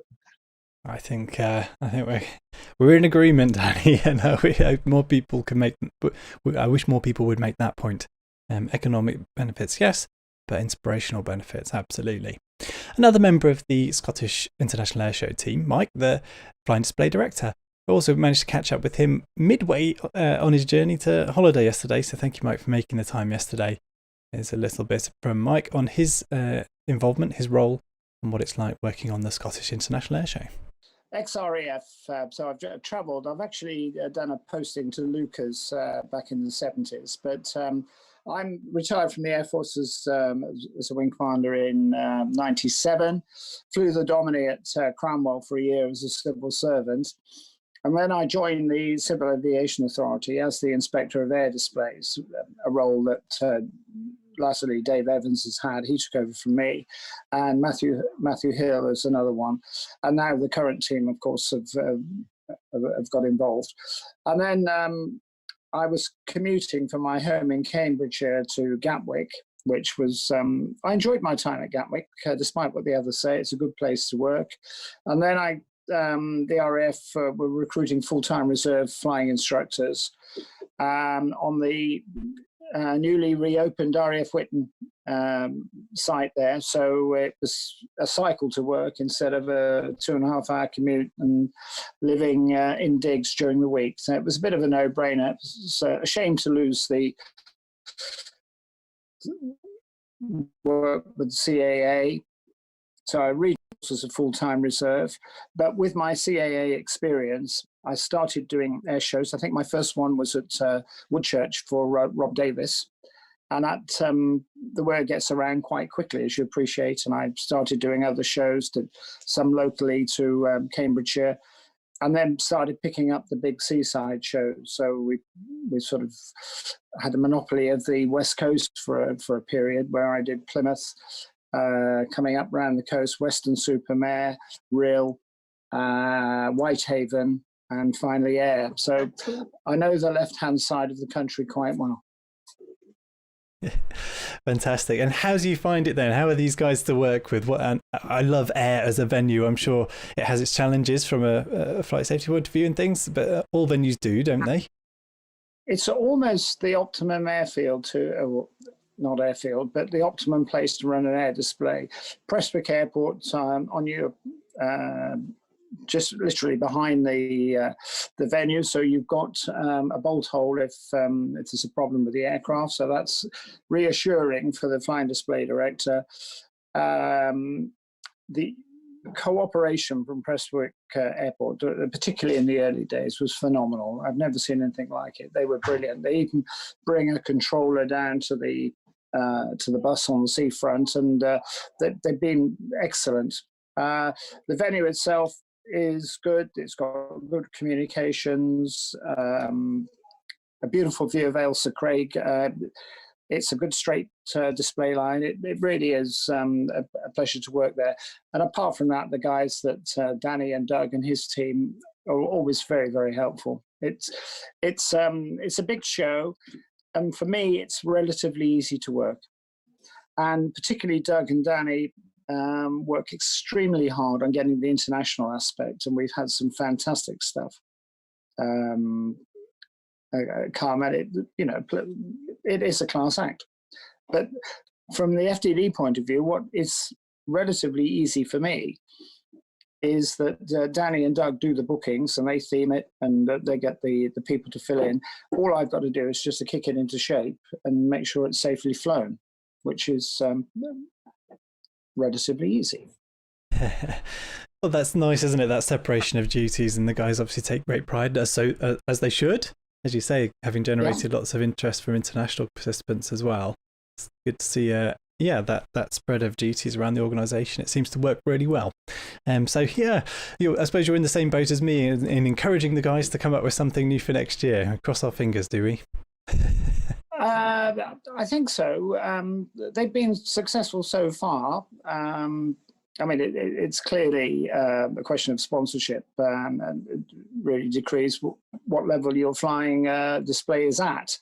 The problem they've got is they've set the bar quite high. So we were getting enormous crowds, 110,000, I seem to recall one year.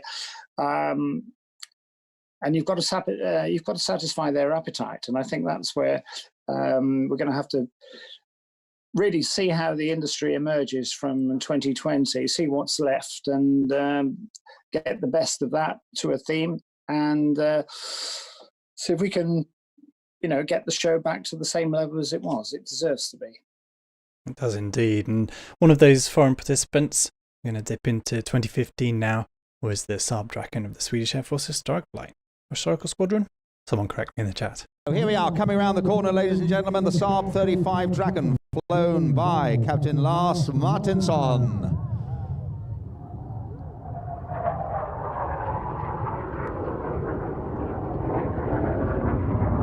Now that looks like something out of Batman. Absolutely amazing. You can see the reheat on the back as it comes around. Now the extraordinary thing is it has what is known as a double delta. And if you look very carefully, you'll find that there's one delta wing actually within another larger delta wing. So get those cameras out. The inner wing has an 80-degree angle for high speed performance, while the outer wing has only got about a 60-degree angle for slower speed flight.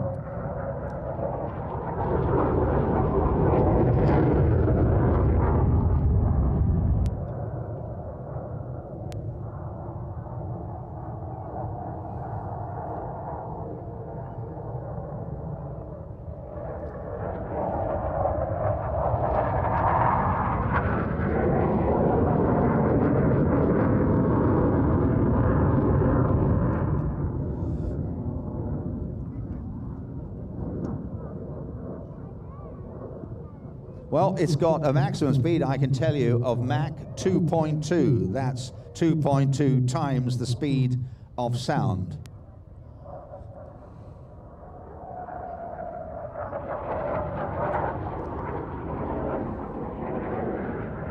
With external drop tanks, it's got an extraordinary range of over 2,000 miles.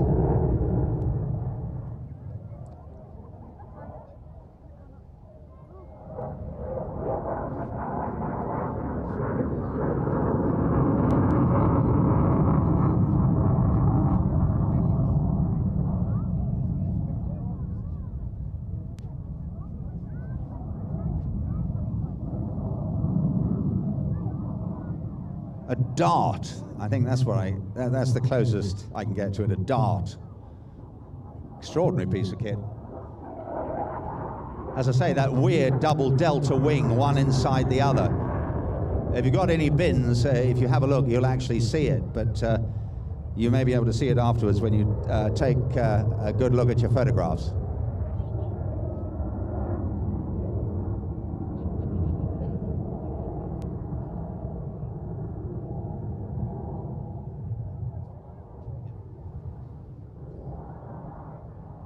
So here's his last run, I think, ladies and gentlemen. So give him a wave. He will be looking down there, even though he's doing the best part of 600 miles an hour. Thank you very much indeed, Lars. Outstanding.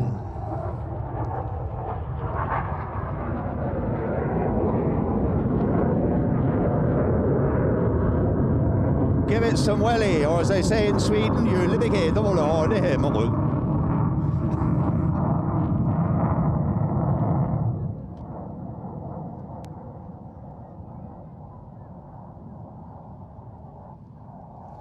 Great stuff.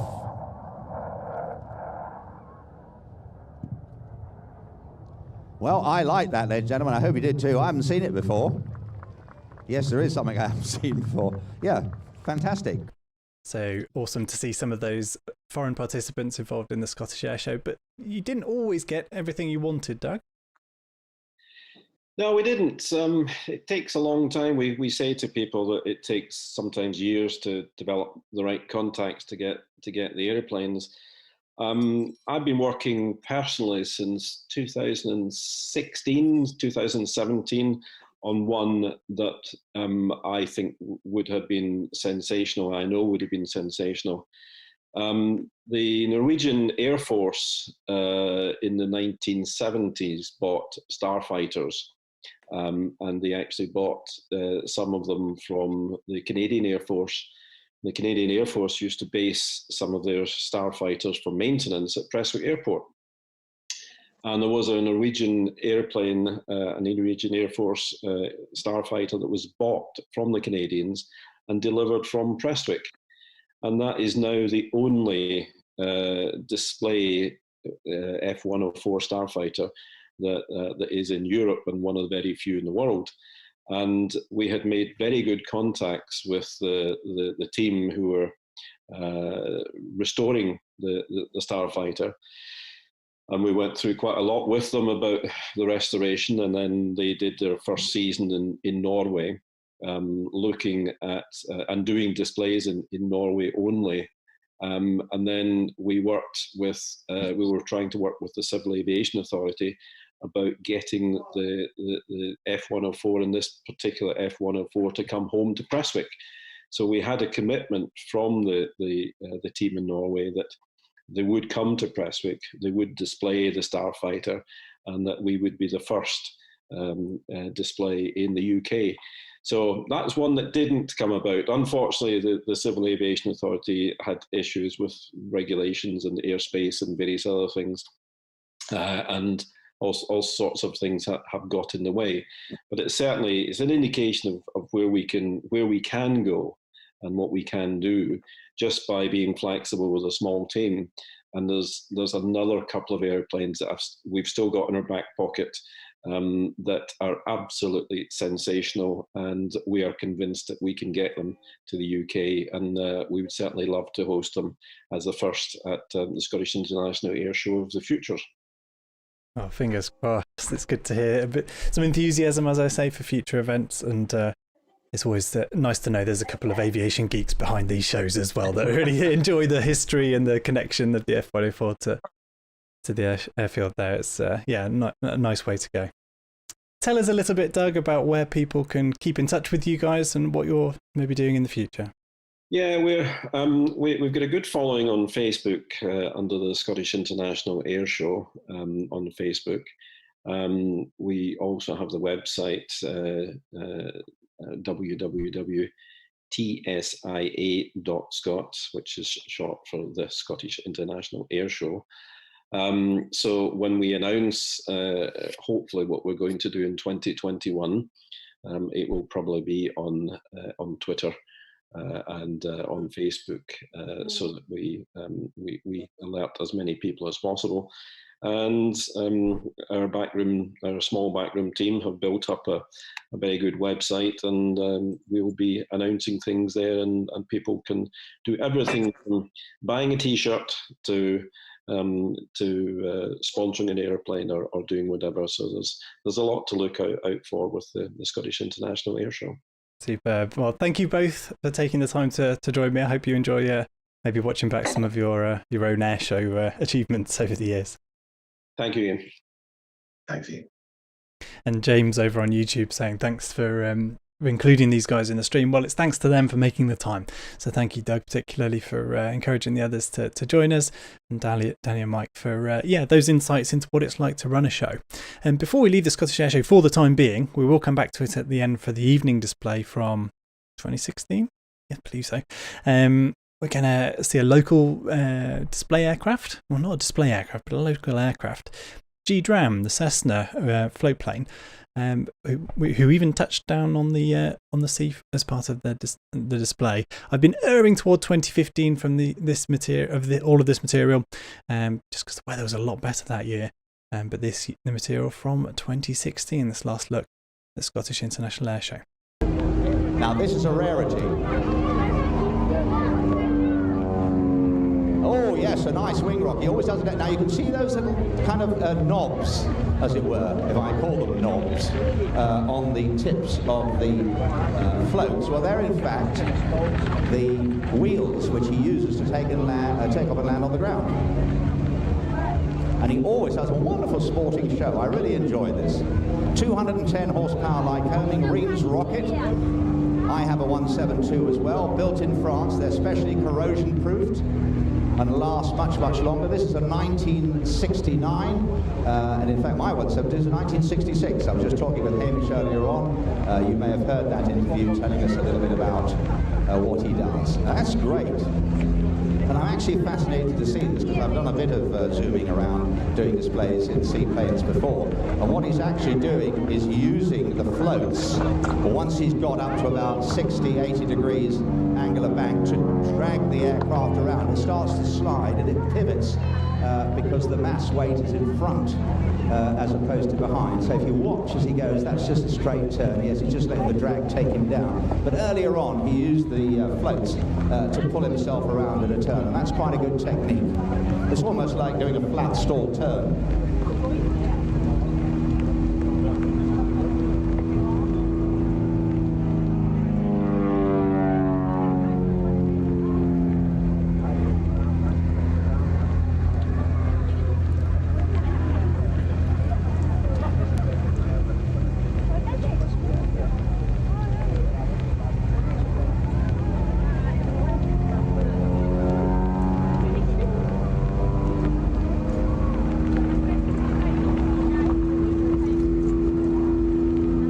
Spirited show. Well, Hamish also does training in this aircraft.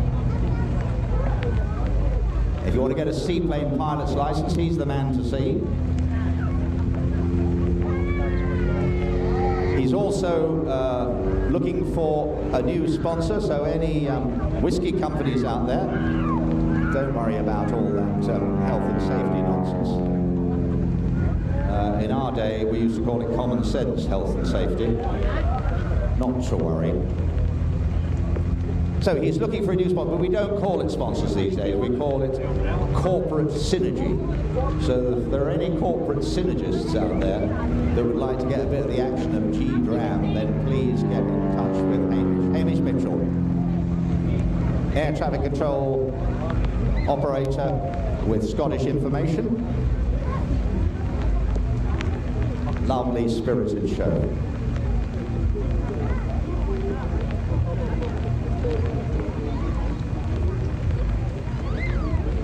Well, now here's the thing, ladies and gentlemen, a thing of joy and beauty. What he's going to do, he's going to slow down for a slow pass, and if the conditions are good, get ready for this, because a photo opportunity, he may do a touchdown. Yes, a touch and go. Or, as we say in the business, a splash and go. Now, I'm going to look very carefully. Please, Hamish, make sure you haven't got your amphibious wheels down. Otherwise, it will be a very transitory form of levitation. Here we go.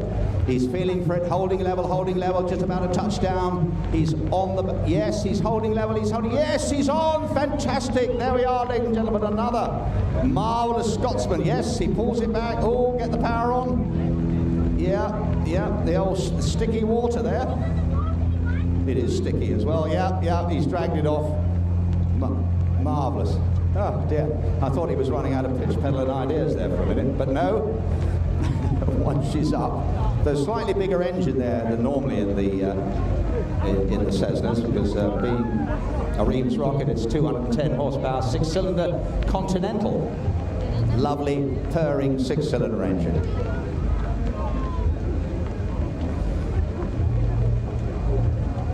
Well, there we are. Great display. I was going to tell you lots more about him. He did give me some notes, but I'm afraid they're all glued together now. But he's coming back for more. Right. Here he is, ladies and gentlemen, low and slow. So I think this is going to be his waving run. So get ready now. 1, 2, 3, umbrella wave, go! Yes. Thank you, Hamish. Up and down with those brollies, ladies and gentlemen. Pump him up and down. Yes, he's going to give us a wing rock. Thank you, Hamish. He's still in his Hawaiian shirt and shorts. Never say die. Up he goes. Oh, yes. Marvellous. I'll have one for Christmas. Spirited performance there, and some excellent audience participation as well. Superb. So we'll leave the Scottish Airshow for a little while now and head to Perth, the Heart of Scotland Airshow in 2010. I'm going to kick off just with the introduction from our programme. I should have said at the outset that I've made 2 new programmes available on the on-demand service that's at watch.plainstv.com.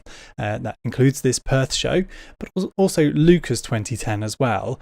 We're gradually going through our archive, including, goodness, wasn't ready for this, but going back to some of our early 90s archive, which includes these VHS tapes. That's on my desk ready to go when I get the time to send them through the machines. The on-demand service allows us to give access to our 30-year archive of airshow action, and that's at watch.plainstv.com. There's a free trial available there, and as I say, I've made 2 new products available on it. They're 10 years old, but they're new to the service. Perth Heart of Scotland Airshow and also the Leuchars show in 2010. So you've seen a couple of clips from them, but the full programmes are available on that service. Let's take a look at the Perth one, shall we? This is the introduction to the programme. There's talk of angles on DVDs and all sorts, you can ignore that. But I think it gives a nice sense of what was a really unique event, a wonderful one.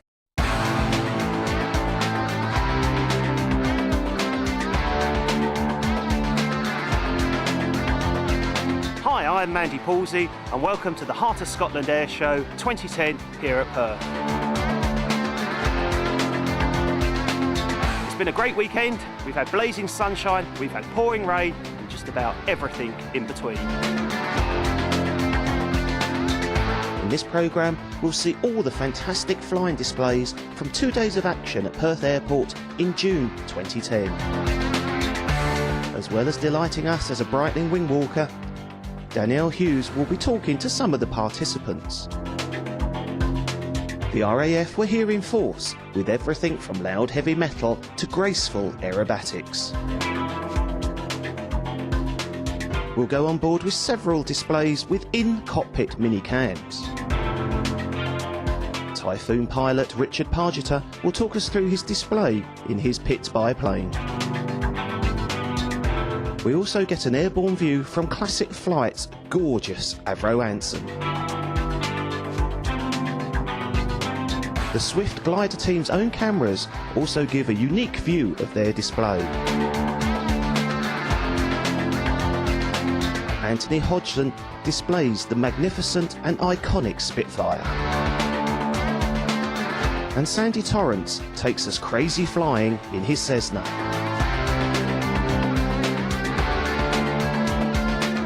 If you're watching on DVD or Blu-ray, you can switch interactively between ground and in-cockpit views during those special features using your angle button. Access those from the Special Features menu. Okay, today I'm joined with Kev and Fritz from the Golden Lions parachute display team. So how was your drop today? Oh, it was really good. We managed to get a maximum height, which we don't get very often at 7,000 feet. We kind of split the display up a little bit. Myself and Coloric went to a height of from 7,000 feet to 5,000 feet. reach the speeds of about 120 miles an hour. We open our parachutes up and then we take a bit of time and we join together. The other two guys then keep on falling round to about 3,000 feet, and then they open the parachutes so they can get the full rush of the display going through it.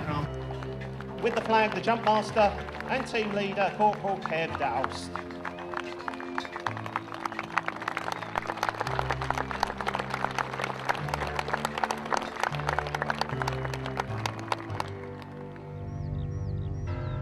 Next up, and accompanied by birdsong, the Twister duo from the Swift Aerobatic Display Team.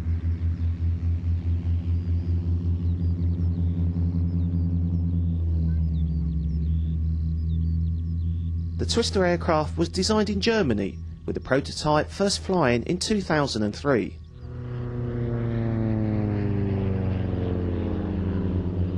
As you can see, the design takes much of its inspiration from the Spitfire. Although only powered by a small engine, the Twister is a very light aircraft and is capable of speeds up to 162 knots. Incredibly aerobatic, the Twister is stressed to +6G and down to -4G.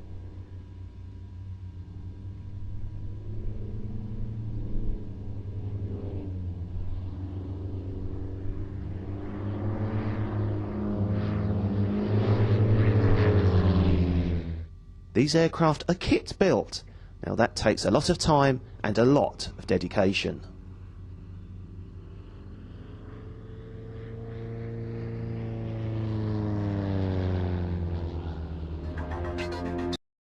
Ooh, caught me out. I was enjoying the Swift display team, or the Twisters as they were known there.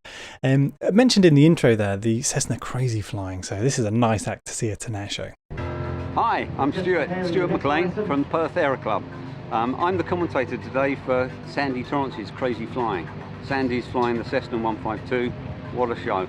Can't wait to show it to you. Right, now we've got a Cessna just about to take off for a local flight. This is an air experience flight.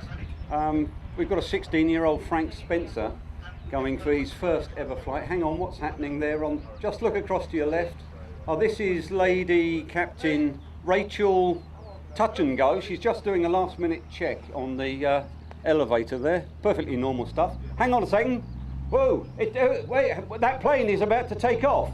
That's 16-year-old Frank Spencer. He can't fly. Rachel, stop that aircraft.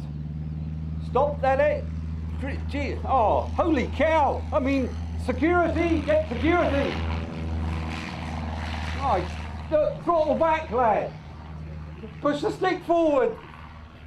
Push the stick forward. No, don't do that. Oh no.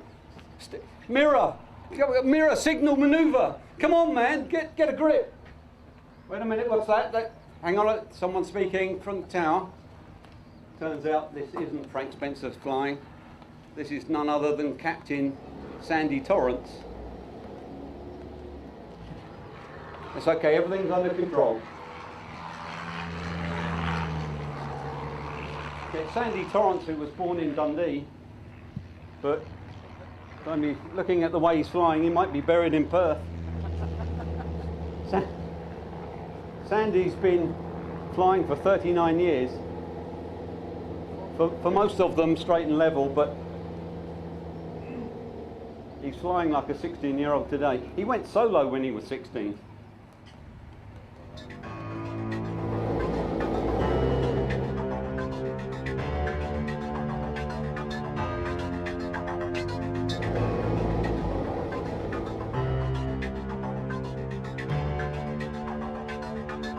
After Sandy's antics in his Cessna, back to flying training aircraft from years gone by, starting with the Tiger Moth.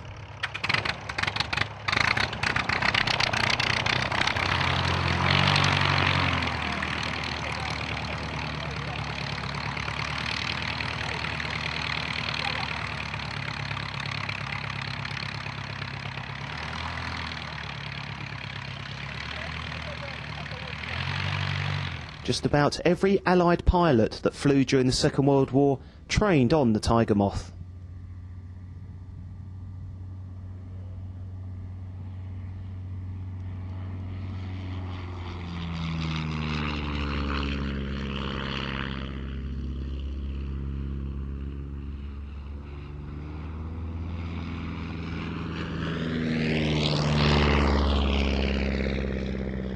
no fewer than 28 flying training schools in the UK were equipped with Tiger Moths between 1937 and 1954. Other countries that employed the Tiger Moth as part of the Empire training scheme included Canada, Australia, New Zealand, Rhodesia, South Africa and India.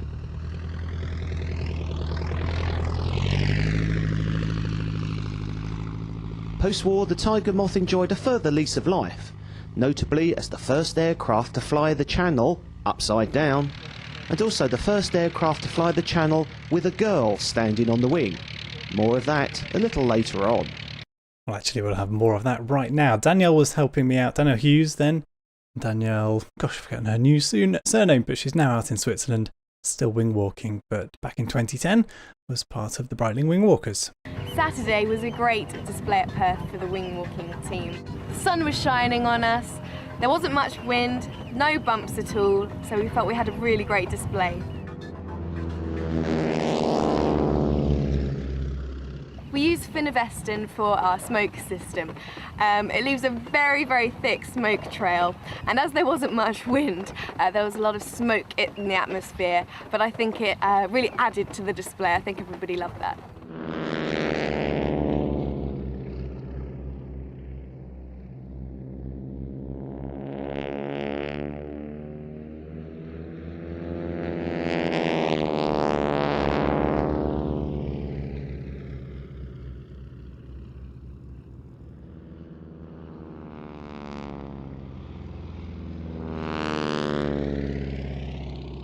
Sunday wasn't quite so good. It was raining for our display, but we don't let that get us down. We're strong, brave girls, and we carried on waving. We had a great crowd, so we still had a fantastic time.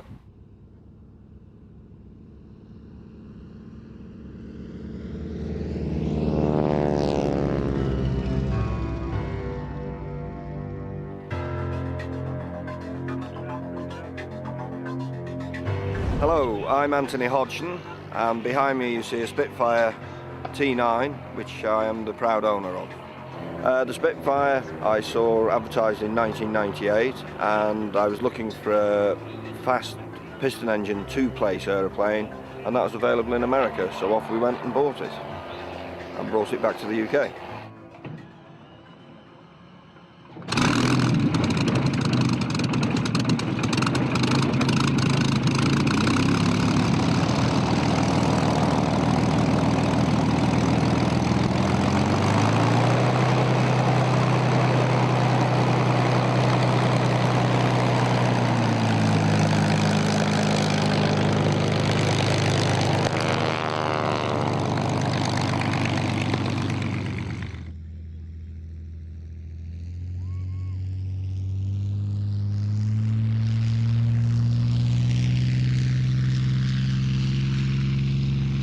Flying in the air, she's an absolute delight. All the books are correct, and the stories that you hear are all true.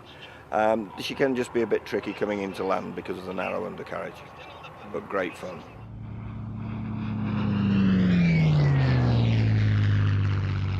This aeroplane was originally built in 1944 and was shipped out to Italy, the RAF flying the aeroplane, for a ground attack, straight for attacking armoured vehicles and so on. I've got copies of logbooks of people who flew it, and I've met one person who flew it in 1944, and I've got an entry where he has straight an armoured vehicle.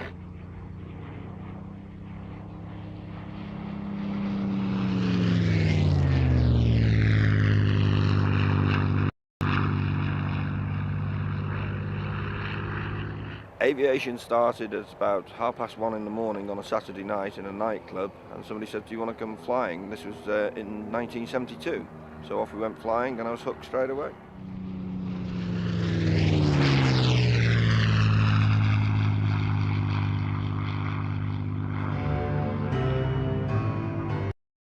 What a beautiful sound that is. It's not often you get the opportunity to record clear sound of aircraft like that at air shows. Often there's lots of obviously the commentary speakers, and getting mics out past them is a challenge. So lovely to hear the Spitfire there, the warm sound of the Merlin on a warm summer's day. Beautiful stuff. We're going to have a bit more beautiful stuff now. If you enjoyed the classic jet action earlier from the Draken, We'll have the Viggen coming up shortly from Leuchars. But before that, we're heading to Leuchars 2012 for a very special Meteor display. Now, the first jet aircraft to enter operational service with the Royal Air Force, and also an aircraft with many links to Leuchars, the Meteor. And now look to the left-hand side. We're going to go back in time with the Gloucester Meteor.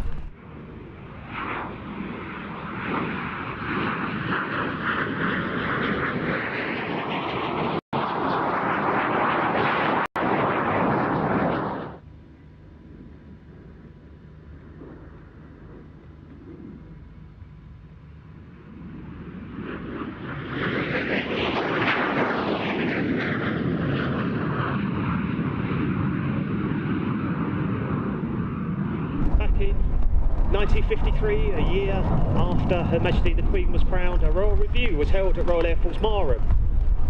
A huge number of aircraft were involved in that review, and indeed on the ground there were 74 Meteors, and in the fly past no fewer than 240.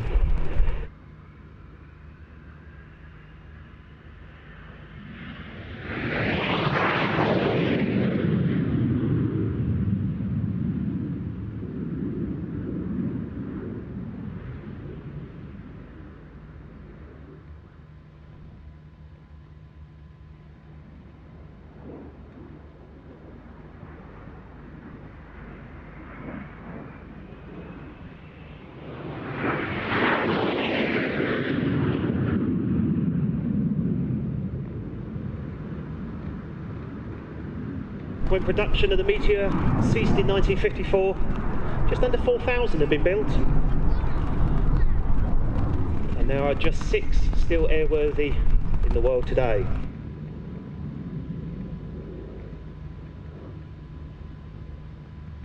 Saw extensive service during the Korean War with number 77 Squadron, the Royal Australian Air Force,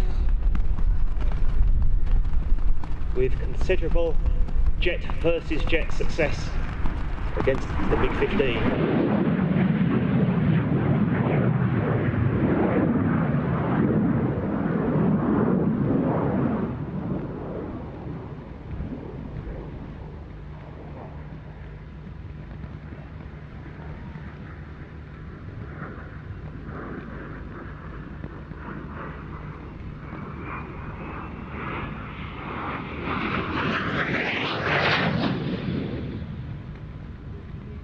That concludes the Meteor's display.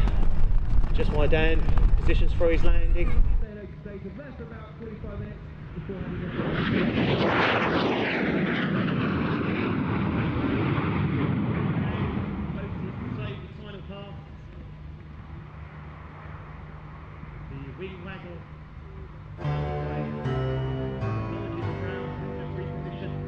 Glorious stuff. That aircraft sadly no longer in the UK, but happy to report has recently found a new home with Planes of Fame in Chino, California. Arrived there just under 2 weeks ago. So in good hands, and who knows, maybe we'll see her again flying. Maybe I really want to get out to the US again. I haven't been for 20 years to do any US shows, so yeah, the time is nigh, I think. I feel an Oshkosh trip coming on. We're going to continue with Leuchars for a good, how are we looking? Maybe another half hour or so. And then we'll head back to the Scottish International Airshow for an evening display to bring this stream to a close. So plenty of action to come. We'll see the finale of the F3 at Leuchars. What an emotional time that. And the finale of the very final Leuchars Airshow in 2013 as well. Another, emotional time. Coming up soon. I'm going to play the Tornado GR4 roll demonstration now. Now there is a bit of a glitch on the HUD camera on this, so you'll have to excuse that, but this roll demonstration was well worthy of inclusion, I thought. A display, but a demonstration of operational capabilities by 2 Scotland-based Royal Air Force Tornado GR4s. If you look to the left and right, you will shortly see 2 Tornadoes, call sign Poker 1 and 2, running in at high speed in support of the troops.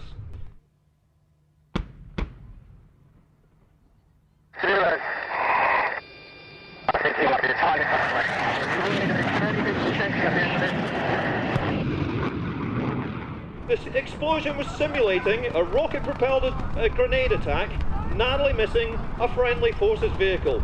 The crew have immediately taken cover. Hawker 2 then returns to the target area from the left to provide cover and to get their sensors looking into the threat area.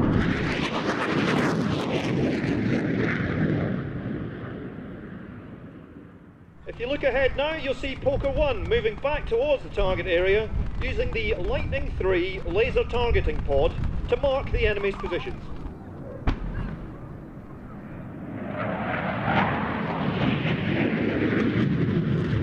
The second explosion narrowly misses the patrol. The ground commander now requests a show of force, which Poker 1 will fly in towards the target area from the left. A show of force is a low-level, high-speed pass using both noise and aircraft presence as a deterrent. A group of enemy forces are identified in and around a small compound. Based on this information, the ground commander requests Poker 1 to reposition for a strafe pass using the Tornado's highly effective 27mm Mauser cannon. Whilst Poker 1 resets to a higher altitude in order to prosecute the strafe attack, Poker 2 will run in from the left at high speed in order to provide cover.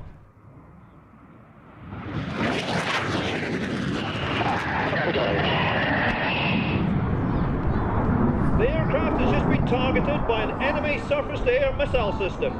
The crew have performed a high-G, three-dimensional brake in order to defeat the missile.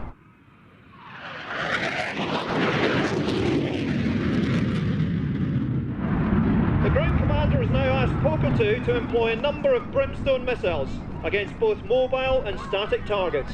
They run in from the right.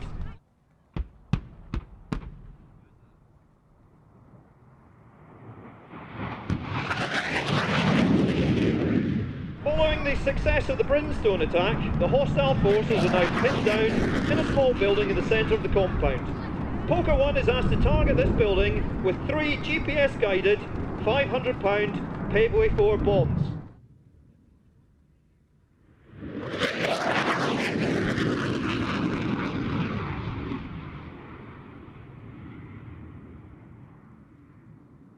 After this final attack, the ground commander declares the target area clear, confirms there is no longer an imminent threat to life, and advises the crew that all attacks have been successful. The aircraft will now run in at high speed from the right for a formation departure. Please show your appreciation as they pass the crowd.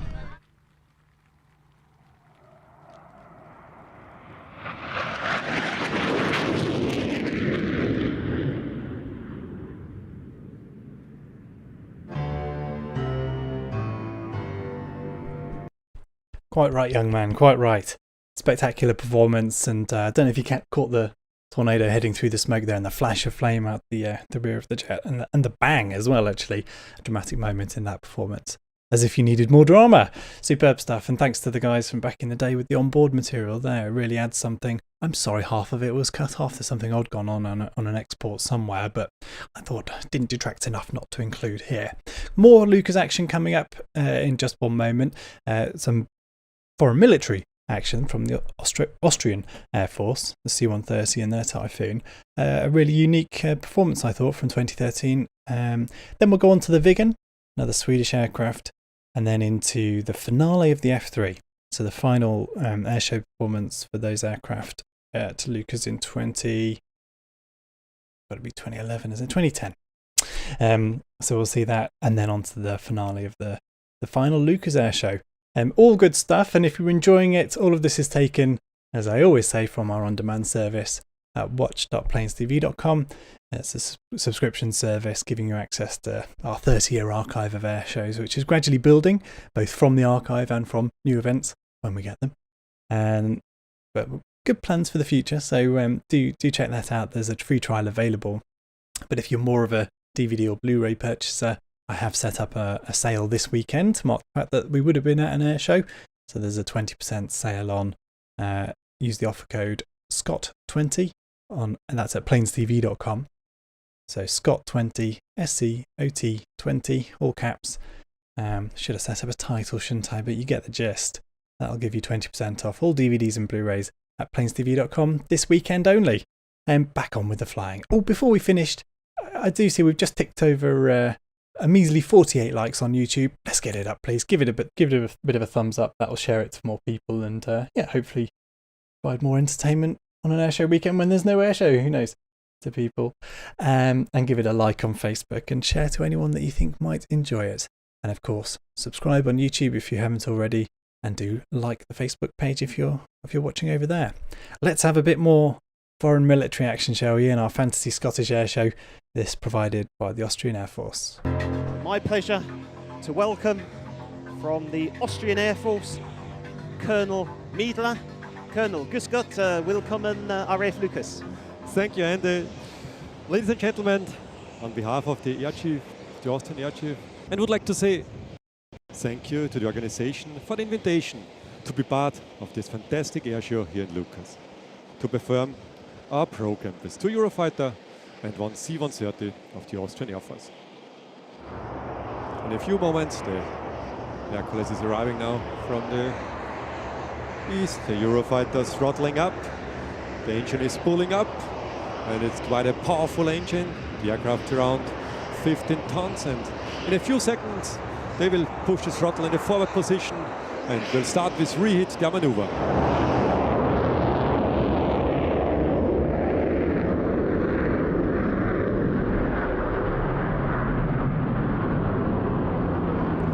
Both taking off with reheat, and they have visual contact now to the target.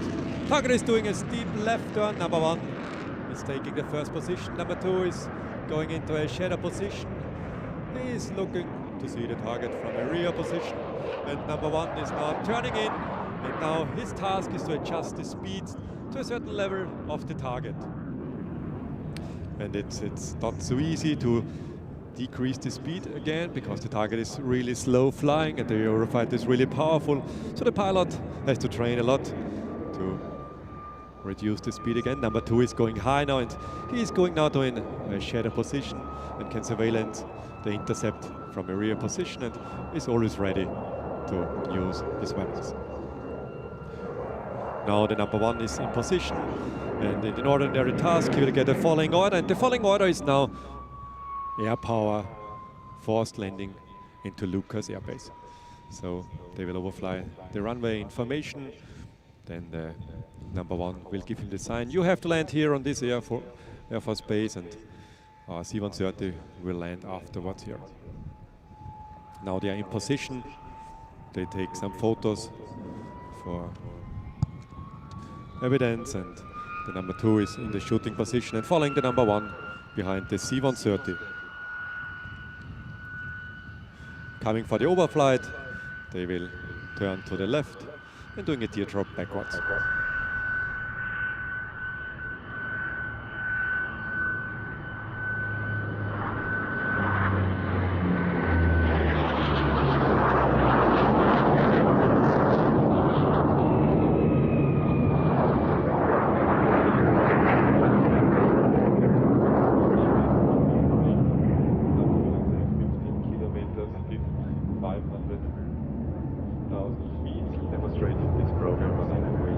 You can see how fast it went to intercept this aircraft and bring it here to a safe landing to Leuchars Air Force Base.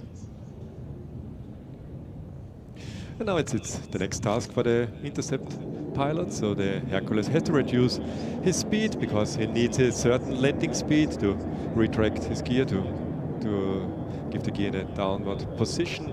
And it's really a task for the Eurofighter to stay in position. So also both Eurofighters has to reduce their speed, and you can see it, the alpha is increasing, the nose will go a little bit higher to stay on this low speed afterwards.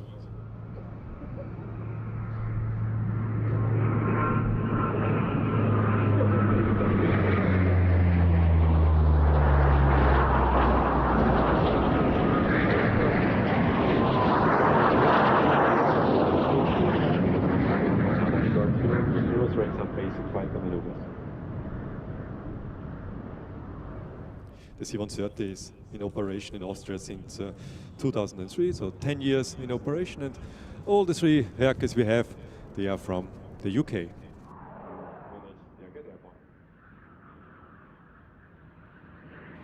Now we see the C-130 on his final approach. Around 120 knots, reducing 100. Coming back was the touchdown, and both Eurofighter are taking care that the aircraft is landing at the Air Force base. If the aircraft would go around, they would intercept the aircraft once more.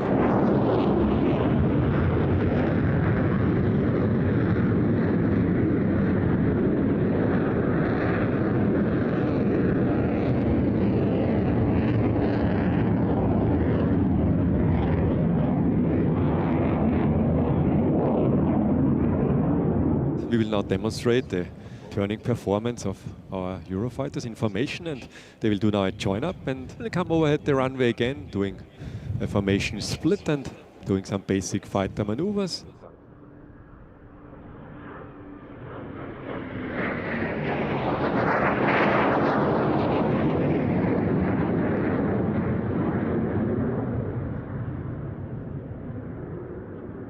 During formation flying, number 1 is taking care about the track, and number 2 is following, just having certain points on the aircraft, the wingtip and maybe a special antenna in the aircraft, and if this point is moving, number 2 is following strictly the number 1. Now, ladies and gentlemen, they are coming back from the left-hand side, from the east, and overhead the points. They will break to the south, and afterwards they will start the basic fighter maneuvers. Now in a few seconds they will break left. 1 is braking, 2 is braking, going to the south.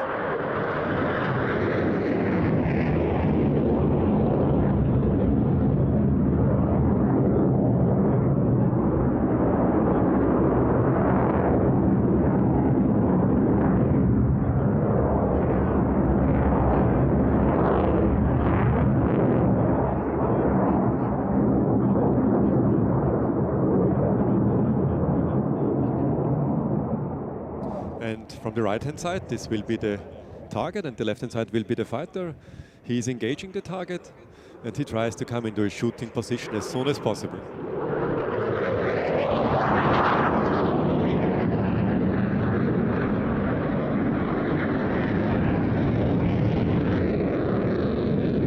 The pilot gets pressed into the seat. He has to strengthen his muscles to resist this 9 Gs, and now as you can see in this vertical merge, number 2 is right now in a shooting position, but number 1, the target, wants to get rid of this position. He shows now a stack maneuver, so he's forcing number 2 to overshoot. He will go up, and the former fighter is in the front position, and now he has the good opportunity from a high above position to get back in a good shooting position. So it is basic fighter maneuver, so a vertical merge, and afterwards this stack maneuver. They're coming now again from the west-hand side.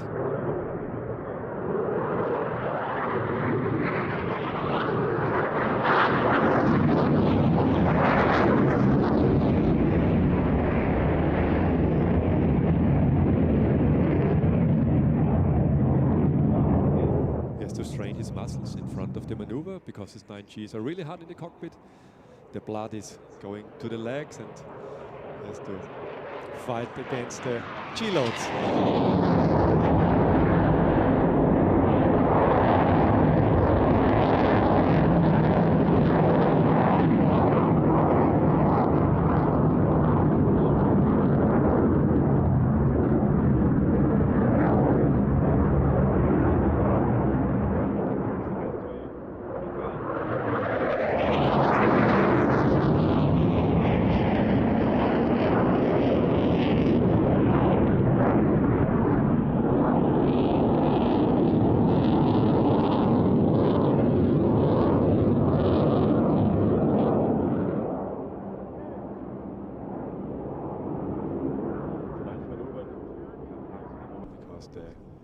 Wing has a square meter around of 50 square meters, so they can easily reduce the speed to a certain speed, so they need really no brakes, and in case of they have so-called brake shoot to come to an early halt.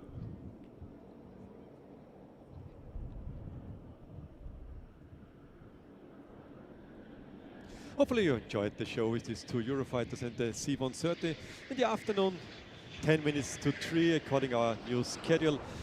We can see the Austrian single aircraft display with Alexander Mixit.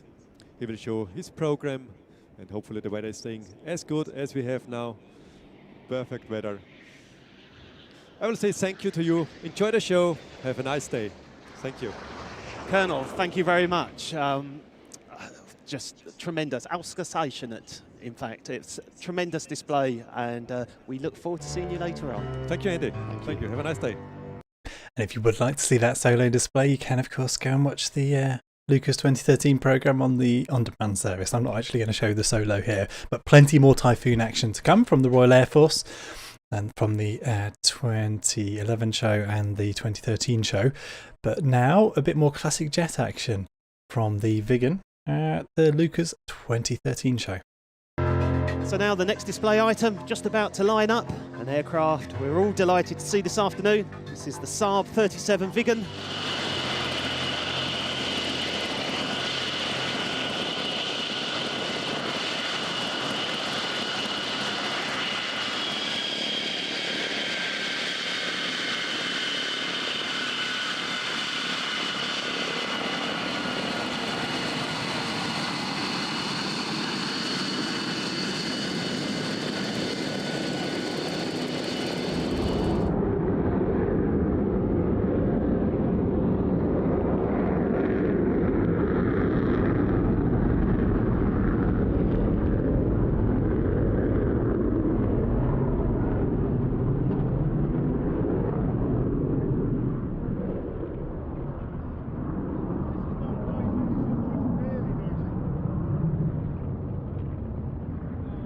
The Viggen was initially developed as a replacement for the Saab 32 Lansen in the attack role and the Saab 35 Drachen in the fighter role.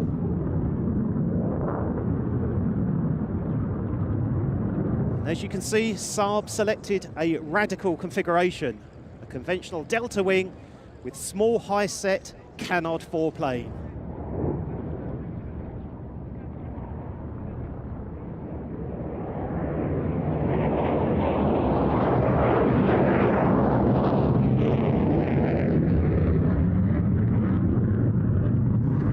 Such configuration is now quite common.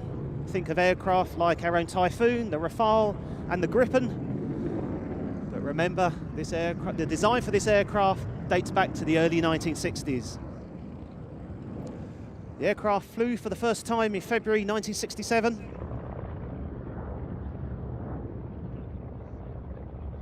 And an immediate order was placed by the Swedish Air Force.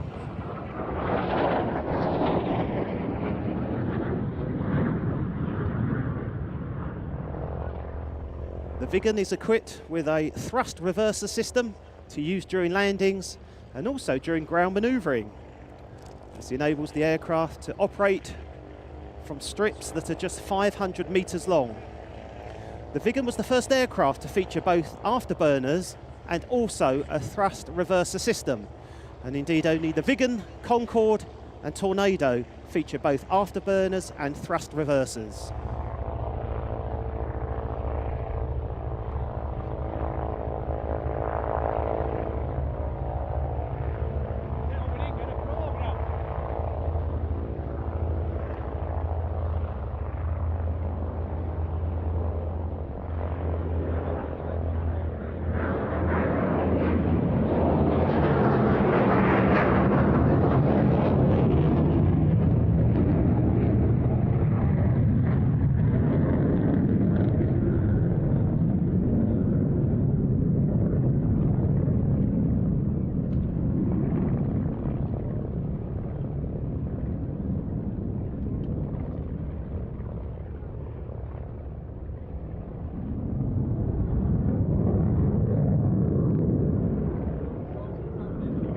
So now positioning from the right-hand side for the fast pass.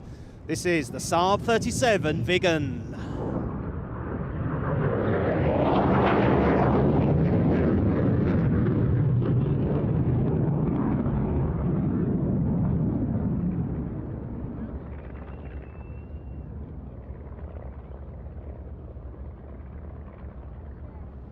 So now the Viggen with the gear down, about to position for landing. I am expecting the use of the thrust reverser system during this landing. And also have a look at the unusual arrangement for the main landing gear on this aircraft. The two wheels on each leg are actually positioned in tandem. That's one behind the other. Now, while such a layout is common with airliners and some cargo aircraft, it is very rare in fighters, but it does allow the undercarriage to be stored in a very thin wing.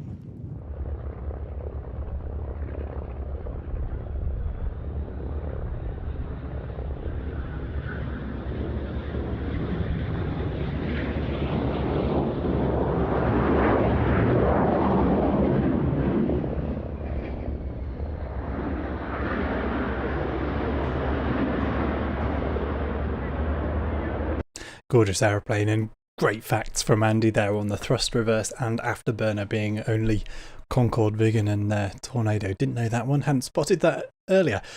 Great stuff. So we're moving into a sort of finale section of the show. Don't go anywhere, got lots of action to come, a good half hour of show left for you. But the 20... I'm going to triple check these dates, because 2010 feels like an absolute lifetime ago to have been the finale of the Tornado F3, but it was indeed. And Leuchars Airshow that year saw us off in fine style. So we've got that coming up in just one moment's time. And then we'll go to the finale of the 2013 show. That was the last Leuchars show. Another emotional end to that event. And we'll finish this stream with the evening display of, who was there? Typhoon. So Typhoon evening display. This is at the Scottish International Airshow. Brendan O'Brien with the Cub as well. And then we had Mark Jeffries in the extra, and also Aerosparks, I think. Beautiful conditions, glorious conditions for the Typhoon. The reheat really standing out on the black dark sky there. So stick around for that finale. But first then, we'll see the end of the F3 at Leuchars in just a moment, but another aircraft long gone now, sadly. The Harrier in RAF hands at Leuchars Airshow in 20... Get this right. It's 2010. Making a welcome return to Leuchars, the Royal Air Force Harrier, performing those manoeuvres that only a Harrier can.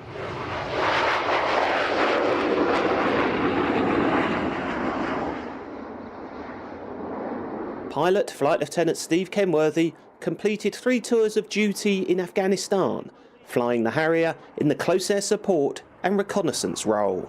Amazing to think that the original Harrier prototype flew for the first time 50 years ago.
And so peace and quiet once again descends on Royal Air Force Leuchars. Flight Lieutenant Steve Kenworthy, the incomparable Royal Air Force Harrier. This is Team Viper. Not with 4 Strike Masters, but for the first time with 4 Hawker Hunters.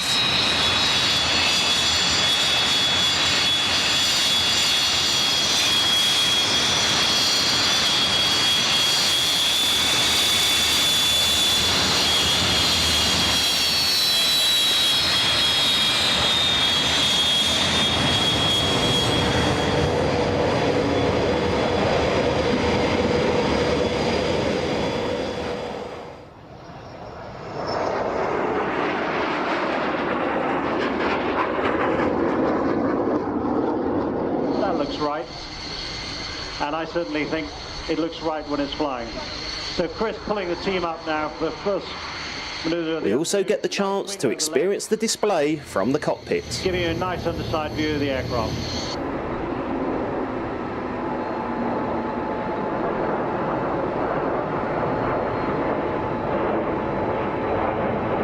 One of the best loved aircraft of all time. The Hawker Hunter came out of the same stable that designed and built the Hurricane, the Typhoon and the Tempest, and later would go on to build the Harrier.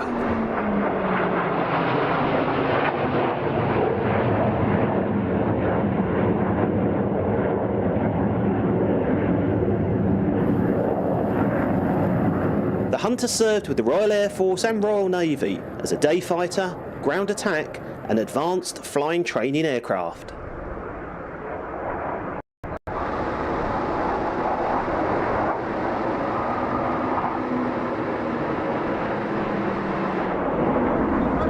The Hunter was also used by a number of Royal Air Force display teams, most notably the Blue Diamonds and the Black Arrows.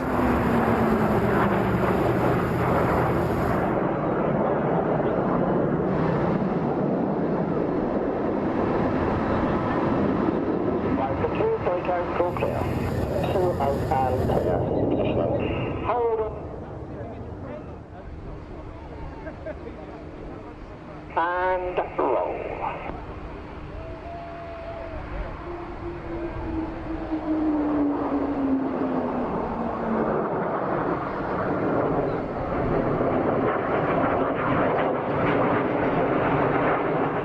So Viper brake coming up with the guy straight in front of you and Gerald out to the left.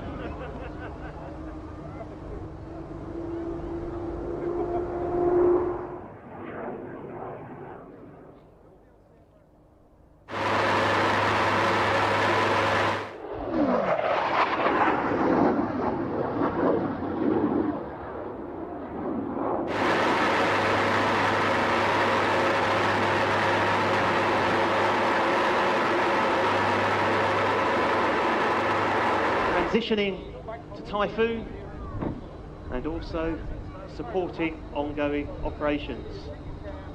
Tornado F3s have been based here at Royal Air Force Leuchars for the last 21 years. And the aircraft is in the twilight of its career. But I certainly do not think that that is a reason for sadness. The future is both bright and exciting, and that future is Typhoon.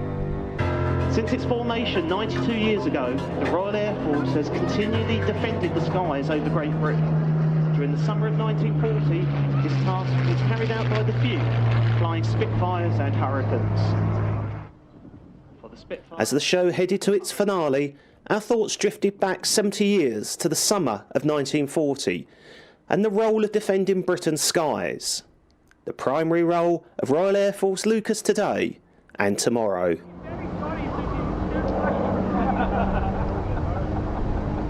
This Spitfire and Hurricane display was received in revered silence in the glorious late afternoon sunshine. How appropriate.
to the sunset ceremony, our traditional ending, the Royal Air Force Leuchars Battle of Britain at Home air show. Music provided by the RAF Leuchars, pipes and drums. A lone piper will play the lament as the ensign is lowered, and we will have one final fly past.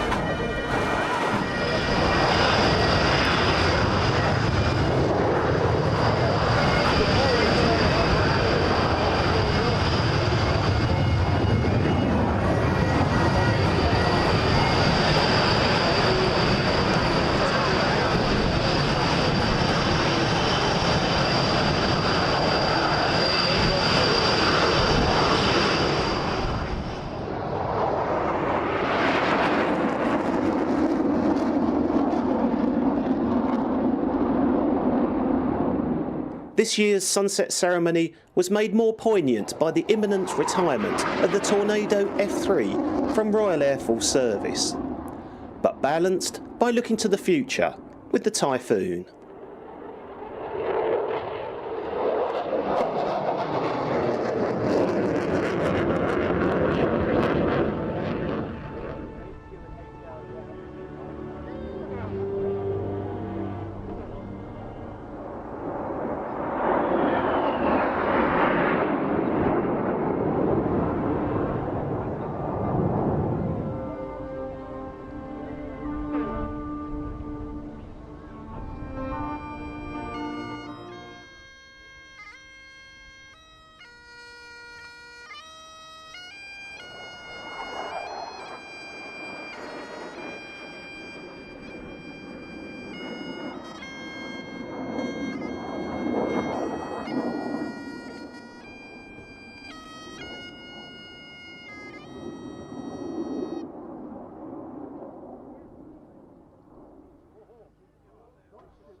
So it only remains for me to say thank you on behalf of the station commander for braving the weather this morning. I do hope you have had a very interesting and enjoyable time. And from me, Andy Palsey, I wish you a very, very safe journey home. Look forward to seeing you next year. Haste ye back.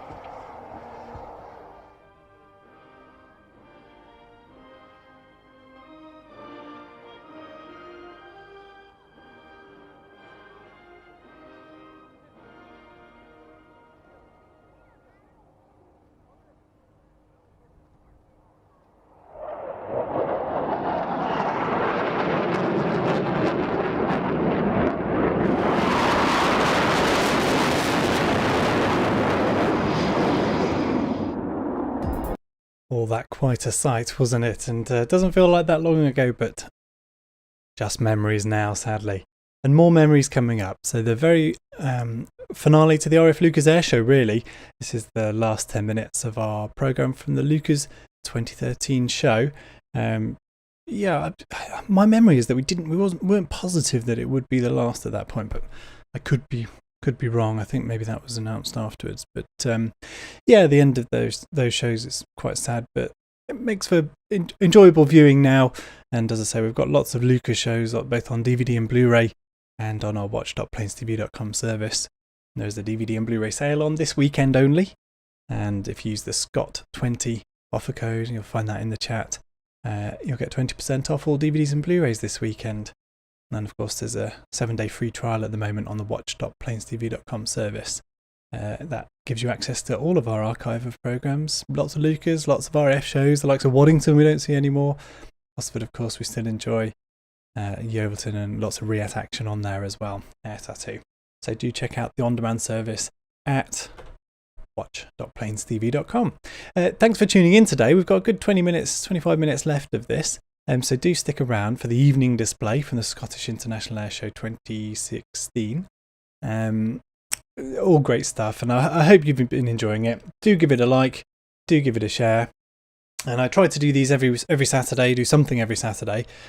We did a lot of live streams up until July, took August off, but here we are again. If you'd like to hear about future news, we are of course on all the normal social media channels, so do make sure to like and subscribe us wherever you find us. But in the description of this video, in both on the Facebook video or on YouTube, you'll find a link to our email newsletter.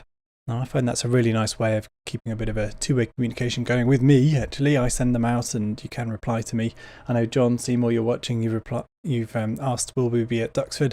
We will in some form be at Duxford. We're just figuring out what shape that will take exactly. If you'd like to keep up to date with us, hear about that Duxford show, do make sure you're subscribed. And as I know you are, John, but everyone else, do subscribe to the email newsletter. It's the best way to keep in touch with us. Okay, Leuchars 2013, the very last RAF Leuchars Airshow. Do move towards the finale of the 2013 RAF Leuchars Airshow.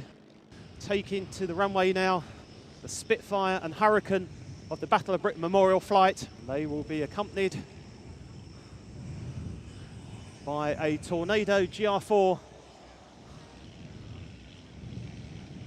that is adorned with a very appropriate colour scheme. I'll tell them to probably back. Along with the Typhoons, guys.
So, running in directly in front of you to start its solo display, this is the Spitfire.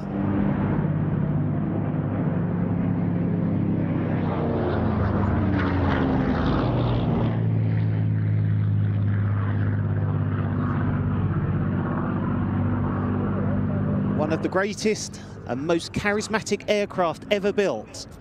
Over 75 years after its maiden flight, everyone still thrills to the name Spitfire.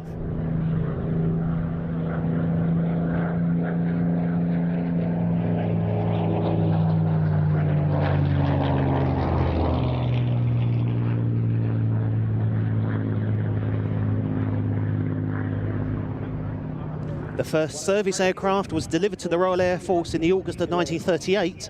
And by the beginning of the Battle of Britain, 19 squadrons were equipped with Spitfires, a total of 292 aircraft. Just before D-Day, 4 years later, the RAF had 78 operational Spitfire squadrons.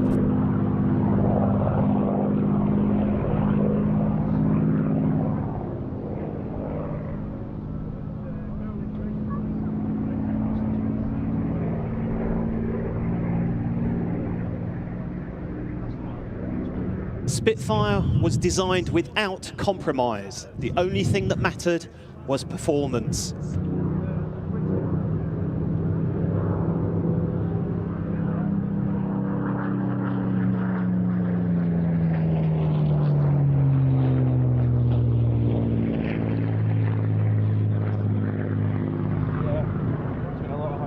Beautiful, graceful, a delight to fly. Sky solo path.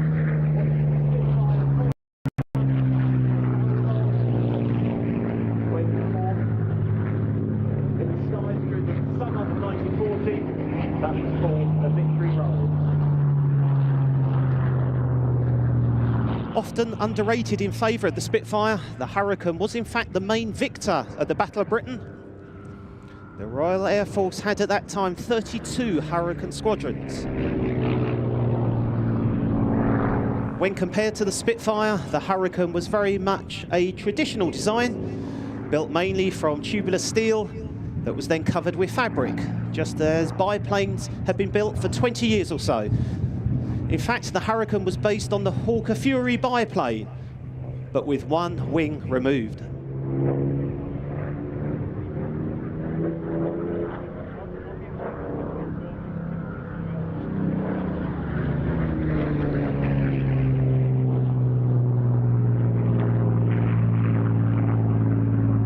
The Hurricane introduced the RAF into a new generation of fighter aircraft when it first entered service in the December of 1937. The first monoplane capable of exceeding 300 miles per hour in level flight. The first aircraft equipped with a retractable undercarriage, and the first equipped with 8 machine guns.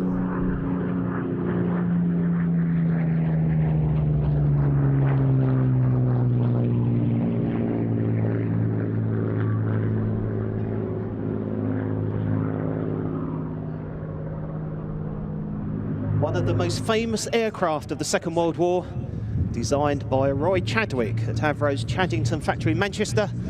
Avro liked to name their aircraft after UK cities. Before the Lancaster came the Manchester, and after the Lincoln and the York.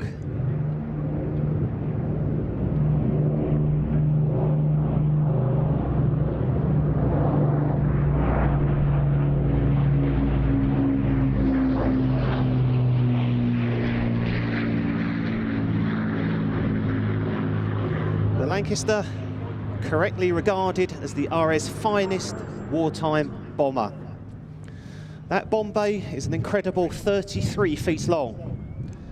This meant it could accommodate a range of bomb sizes and numbers up to the biggest conventional bomb ever made, the 22,000-pound Grand Slam.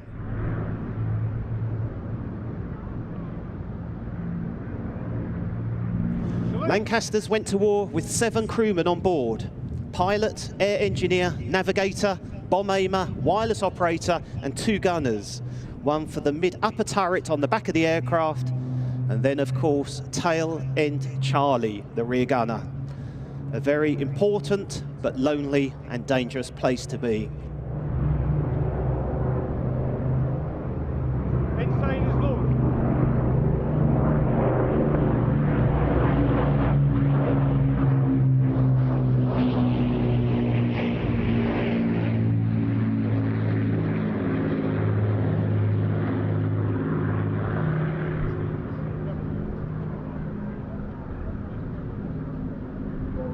Side, Spitfire, the Hurricane, the Lancaster, Royal Air Force Battle of Britain Memorial Flight. Commemorating all those that served with the Royal Air Force during the Second World War.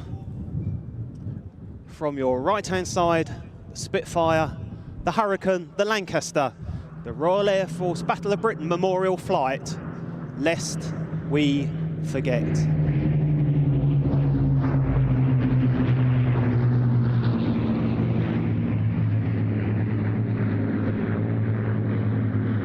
As we turn 5 o'clock, we head towards our traditional sunset ceremony. This is the way we like to close Airshow here at Royal Air Force Leuchars. So, commemorating the 70th anniversary of one of the most daring bomber raids ever launched, the Battle of Britain Memorial Flight Lancaster, wearing World War II markings of 617 Squadron aircraft, Thumper Mark III, and a Tornado GR4 from the current 617 Squadron. I give you the 70th anniversary Dam Buster fly past.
So as the Lancaster taxis down the runway, we have one final commemorative fly past for you. 617 Squadron of today, saluting 617 Squadron of yesterday.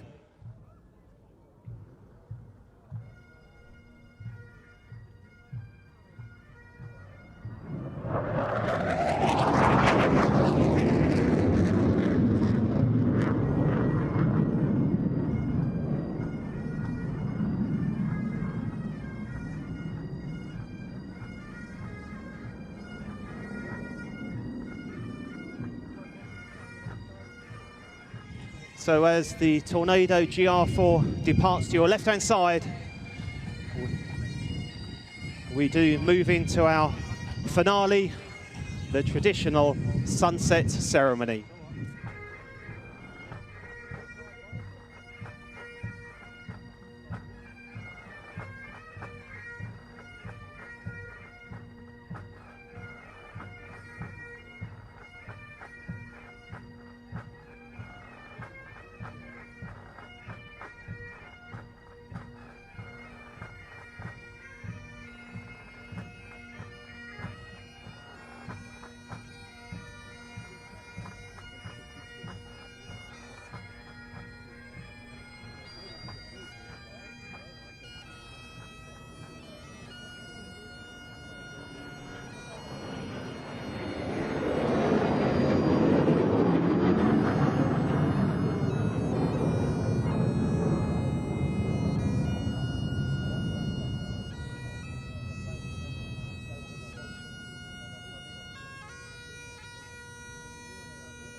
Yes, quite a sight, and they did it well, didn't they? Those events always ended with such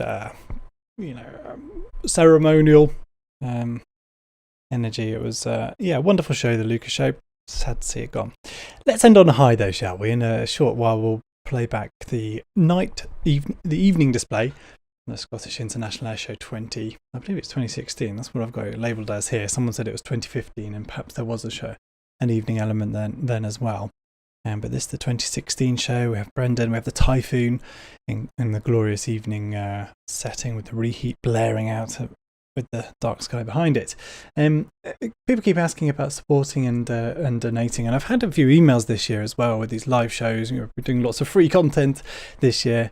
I had some very kind emails saying thank you and how could they donate. Didn't want to make a purchase, but they'd like to donate. Well, both on Facebook, you can give us some stars. On Google, you can leave a super chat, and I'll make sure to shout you out. I must do that actually, Janet, earlier on. Gosh, let me get this right. Janet Lowe, thank you very much for the £10 super chat. And Chris, who not only is supporting me by moderating the chat, also donated £2. Thank you very much, Chris. It's very kind of you both. And the stars over on Facebook, I've forgotten who it was, forgive me, but I will make sure to give you a shout out at the end. It all helps, challenging year without any events to go to. We're building up to Christmas, so hopefully have a few things for you to purchase over at planestv.com alongside our DVDs and Blu-rays. And don't forget, there's a 20% discount available to you this weekend only if you use the SCOT20 discount code, SCOT20 at checkout, and that will get you 20% off. There's an alternative. If you really are feeling very generous, if you enjoyed what we've been doing today and throughout the summer, you can go to planestv.com/donate, and you can literally send us some money. It feels very strange asking for donations like that. Do not feel obliged to. If you've enjoyed what you've seen here, do feel free. But yeah, much rather you bought something from us that you'd get value out of. But there we go. People have been very, very kind sending those donations in. Okay, let's finish off, shall we, with a bit of evening display. I'm just lining up Microsoft Flight Simulator here at Leuchars, and if I figure out the drone view, I might try my hand at an extra display at the end of this. So wish me luck with that one. But capable hands here of the Royal Air Force Typhoon display kicking off the evening element of the flying at the Scottish International Airshow 2016.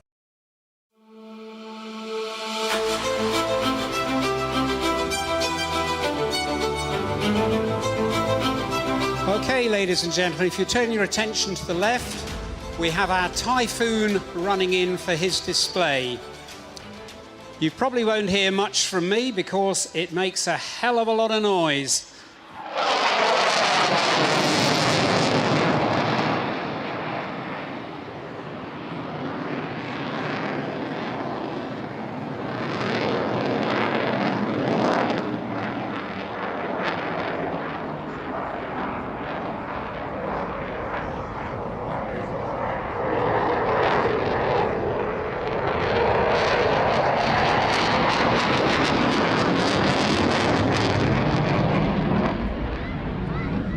An air superiority fighter has to be manoeuvrable and agile, and I think that's precisely what we've got here.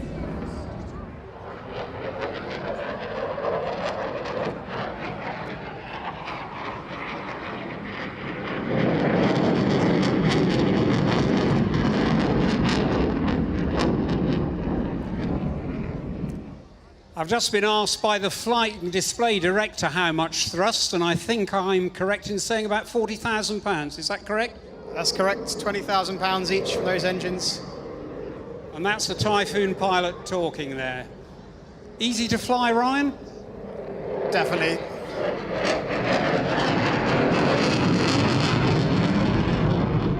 I'll ask him again.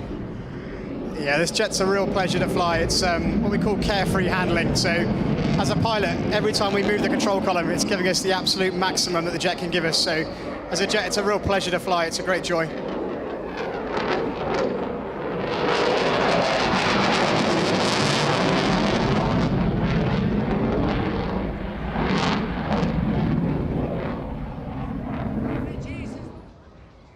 Oh, it's all gone quiet. No, it hasn't.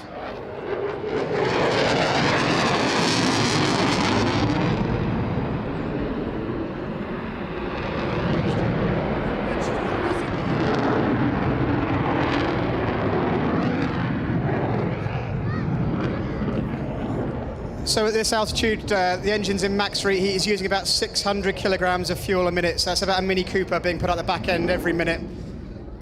The display lasts about 8 minutes, and that's because that's the limit of the fuel we can use.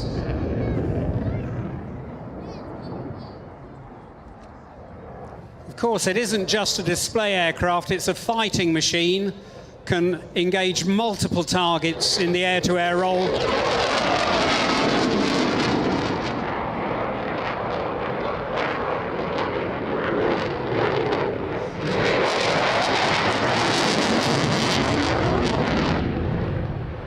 Should say something about the pilot. Got his wings in 2004. Became what's known as a creamed off QFI on the Hawk, followed by Harriers, followed by Typhoon, and now he's an instructor on Typhoons.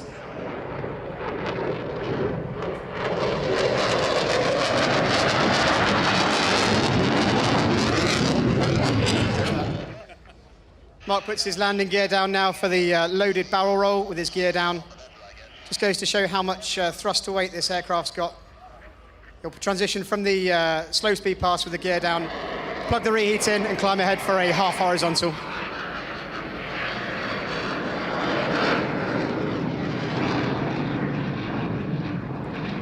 So as you stand here, Ryan, are you in the frame for next year's Typhoon display pilot? Yeah, if you could tell everyone here, Ed, that'd be great, you know. I'll do just that.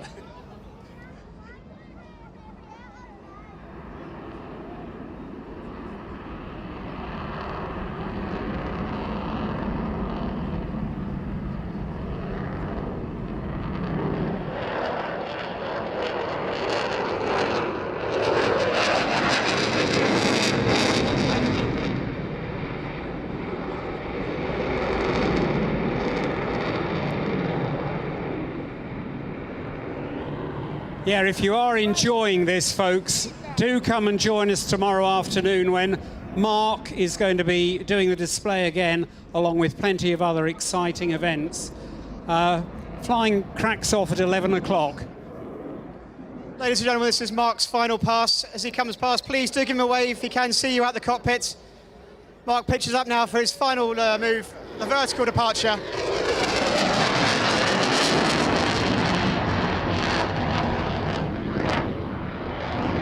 Looks like perfect timing.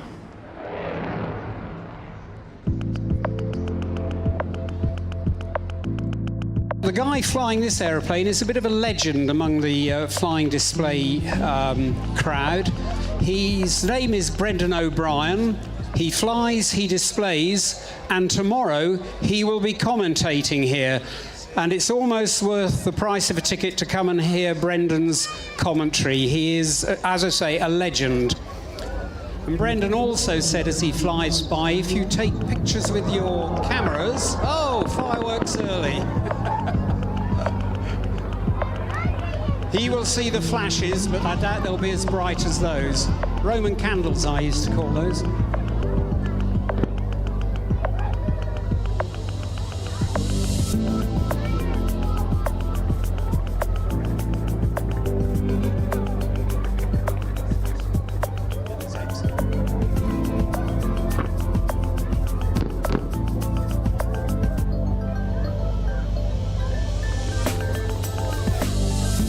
Also tells me that what you're seeing popping out, there are about 1,000 of these pyrotechnics that he's letting off for us tonight.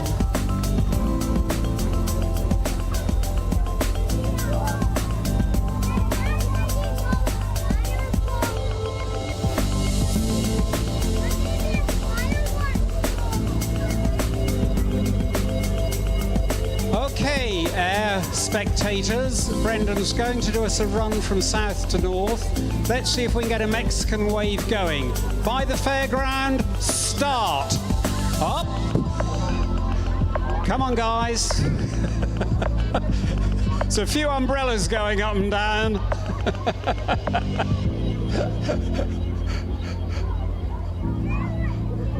No, I'm sure if we'd had more practice, we could have done better than that.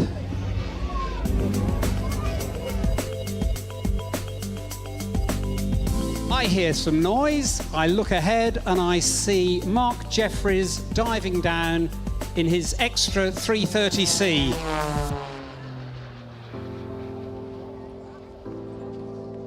He's got a very sophisticated system, as you see, puffing the smoke out, he can do Morse code. Mark has been flying air displays for some 25 years, and he really is an incredibly accomplished aerobatic pilot. He won his first national competition in 1994 in an aeroplane that he built himself.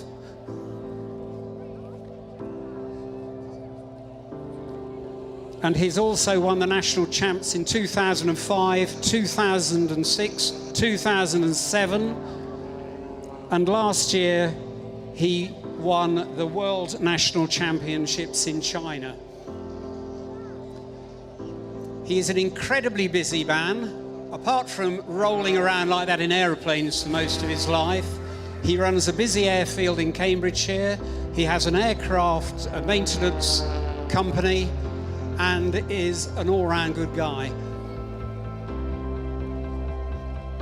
If you like what you see, he tells me he is available for weddings, birthdays, bar mitzvahs, whatever you like.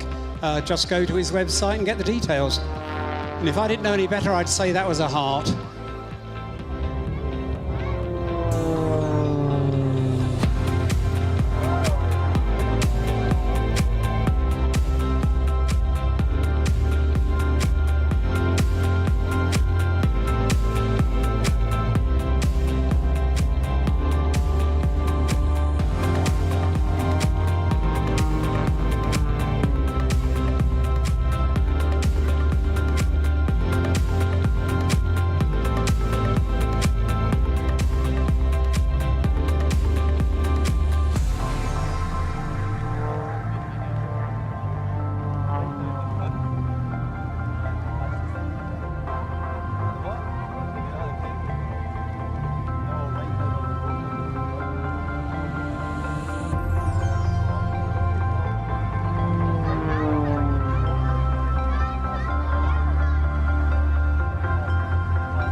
Well, that was indeed end of day one, but in fact, the end of this live broadcast. I hope you've enjoyed what you've witnessed. If you'd like to see the rest of that 2016 show, and it was a superb event. Little cloudy over the weekend, but that evening display, just superb, wasn't it? I hope you enjoyed all of those. And John pointing out the reheat, particularly on the Typhoon there, really stood out, but just the majestic, air sparks there at the end with the LEDs, the pyros, and you can hear the oohs and ahs from the crowd. Let's get him back up there, shall we? Another Scottish Airshow, please, gents. It's been fabulous hearing. Oh, Sylvia, bless you for your £5 super chat on YouTube. Very kind. And thanks to everybody else who's supported in whatever way you've been able to this weekend. I've just got myself lined up. Look at this. Bit of Microsoft Flight Simulator. That's Leuchars. I'm going to have a play around in a moment. Got it on pause there with a bit of extra at Leuchars, so I can have my own little Scottish Airshow. Sad, isn't it? But I don't know if any of you are into flight simulators, but the Microsoft Flight Sim, remarkable achievement from the developers. And yeah, maybe one day I'll throw in a solo display at the end of one of these broadcasts. I think it might be a quite fun way to end. Maybe not quite ready for prime time yet, but I'll give it a go one day. Thanks again for joining. If you'd like to keep up to date with Planes TV, do of course subscribe here on YouTube or like the Facebook page. The very best way to keep in touch is to subscribe to the email newsletter, and there's a link to that in the description below. What's the other one I wanted to mention? Of course, the sale, which ends Sunday evening over at planestavie.com. 20% off all DVDs and Blu-rays this weekend. We're not at any air shows at the moment, and we rely on them for our to make a living. So if you wanted a DVD or Blu-ray of a previous Scottish Air Show, one of the Leuchars shows perhaps, or the Scottish International Airshow, or even that Perth show from 2010, they're all available alongside all of our DVDs and Blu-rays for 20% off this weekend. So head over to planestavie.com and use the offer code SCOT20, that's SCOT20, all caps, and you'll get 20% off. And of course, if you like watching stuff online, you can of course subscribe to the join the subscription service at watch.planestavie.com. One last time on the title. Do go check it out. If you've enjoyed what you've seen here today, there's a huge amount of material on there. And someone said, when's the Farnborough 90 spotted this VHS tape. When's the Farnborough 90 going up on there? Well, soon. We'll get it up there. Of course, the DVD's available at the moment still. All of the back catalogue's available on DVD and slowly making its way onto the subscription service. Hey, this was fun. Good to be back live. Haven't done a live show since July. The last one I did on my own like this was Yeovilton, a full 7-hour broadcast. I haven't managed that today, but I've got a dog beneath my feet who's raring to go for a walk. Yeah, he is sleeping. I won't drag him up here to show you. You'll just have to believe me. So, off up to Leuchars I am with my extra 300. Wish me luck. I don't see it ending well, to be honest. Thanks for joining me, everybody. We'll see you again next weekend. I haven't got a theme planned, but I do expect to do something next Saturday. So do subscribe on YouTube, like the Facebook page, join the email newsletter to keep up to date with what I'm up to. And thanks again to Doug and Danny and Mike for joining us and filling us in about the future plans for the Scottish Airshow. My very best wishes to those guys and fingers crossed for the future, hey? All right. Cheerio, everybody. Thanks for joining me. Bye-bye.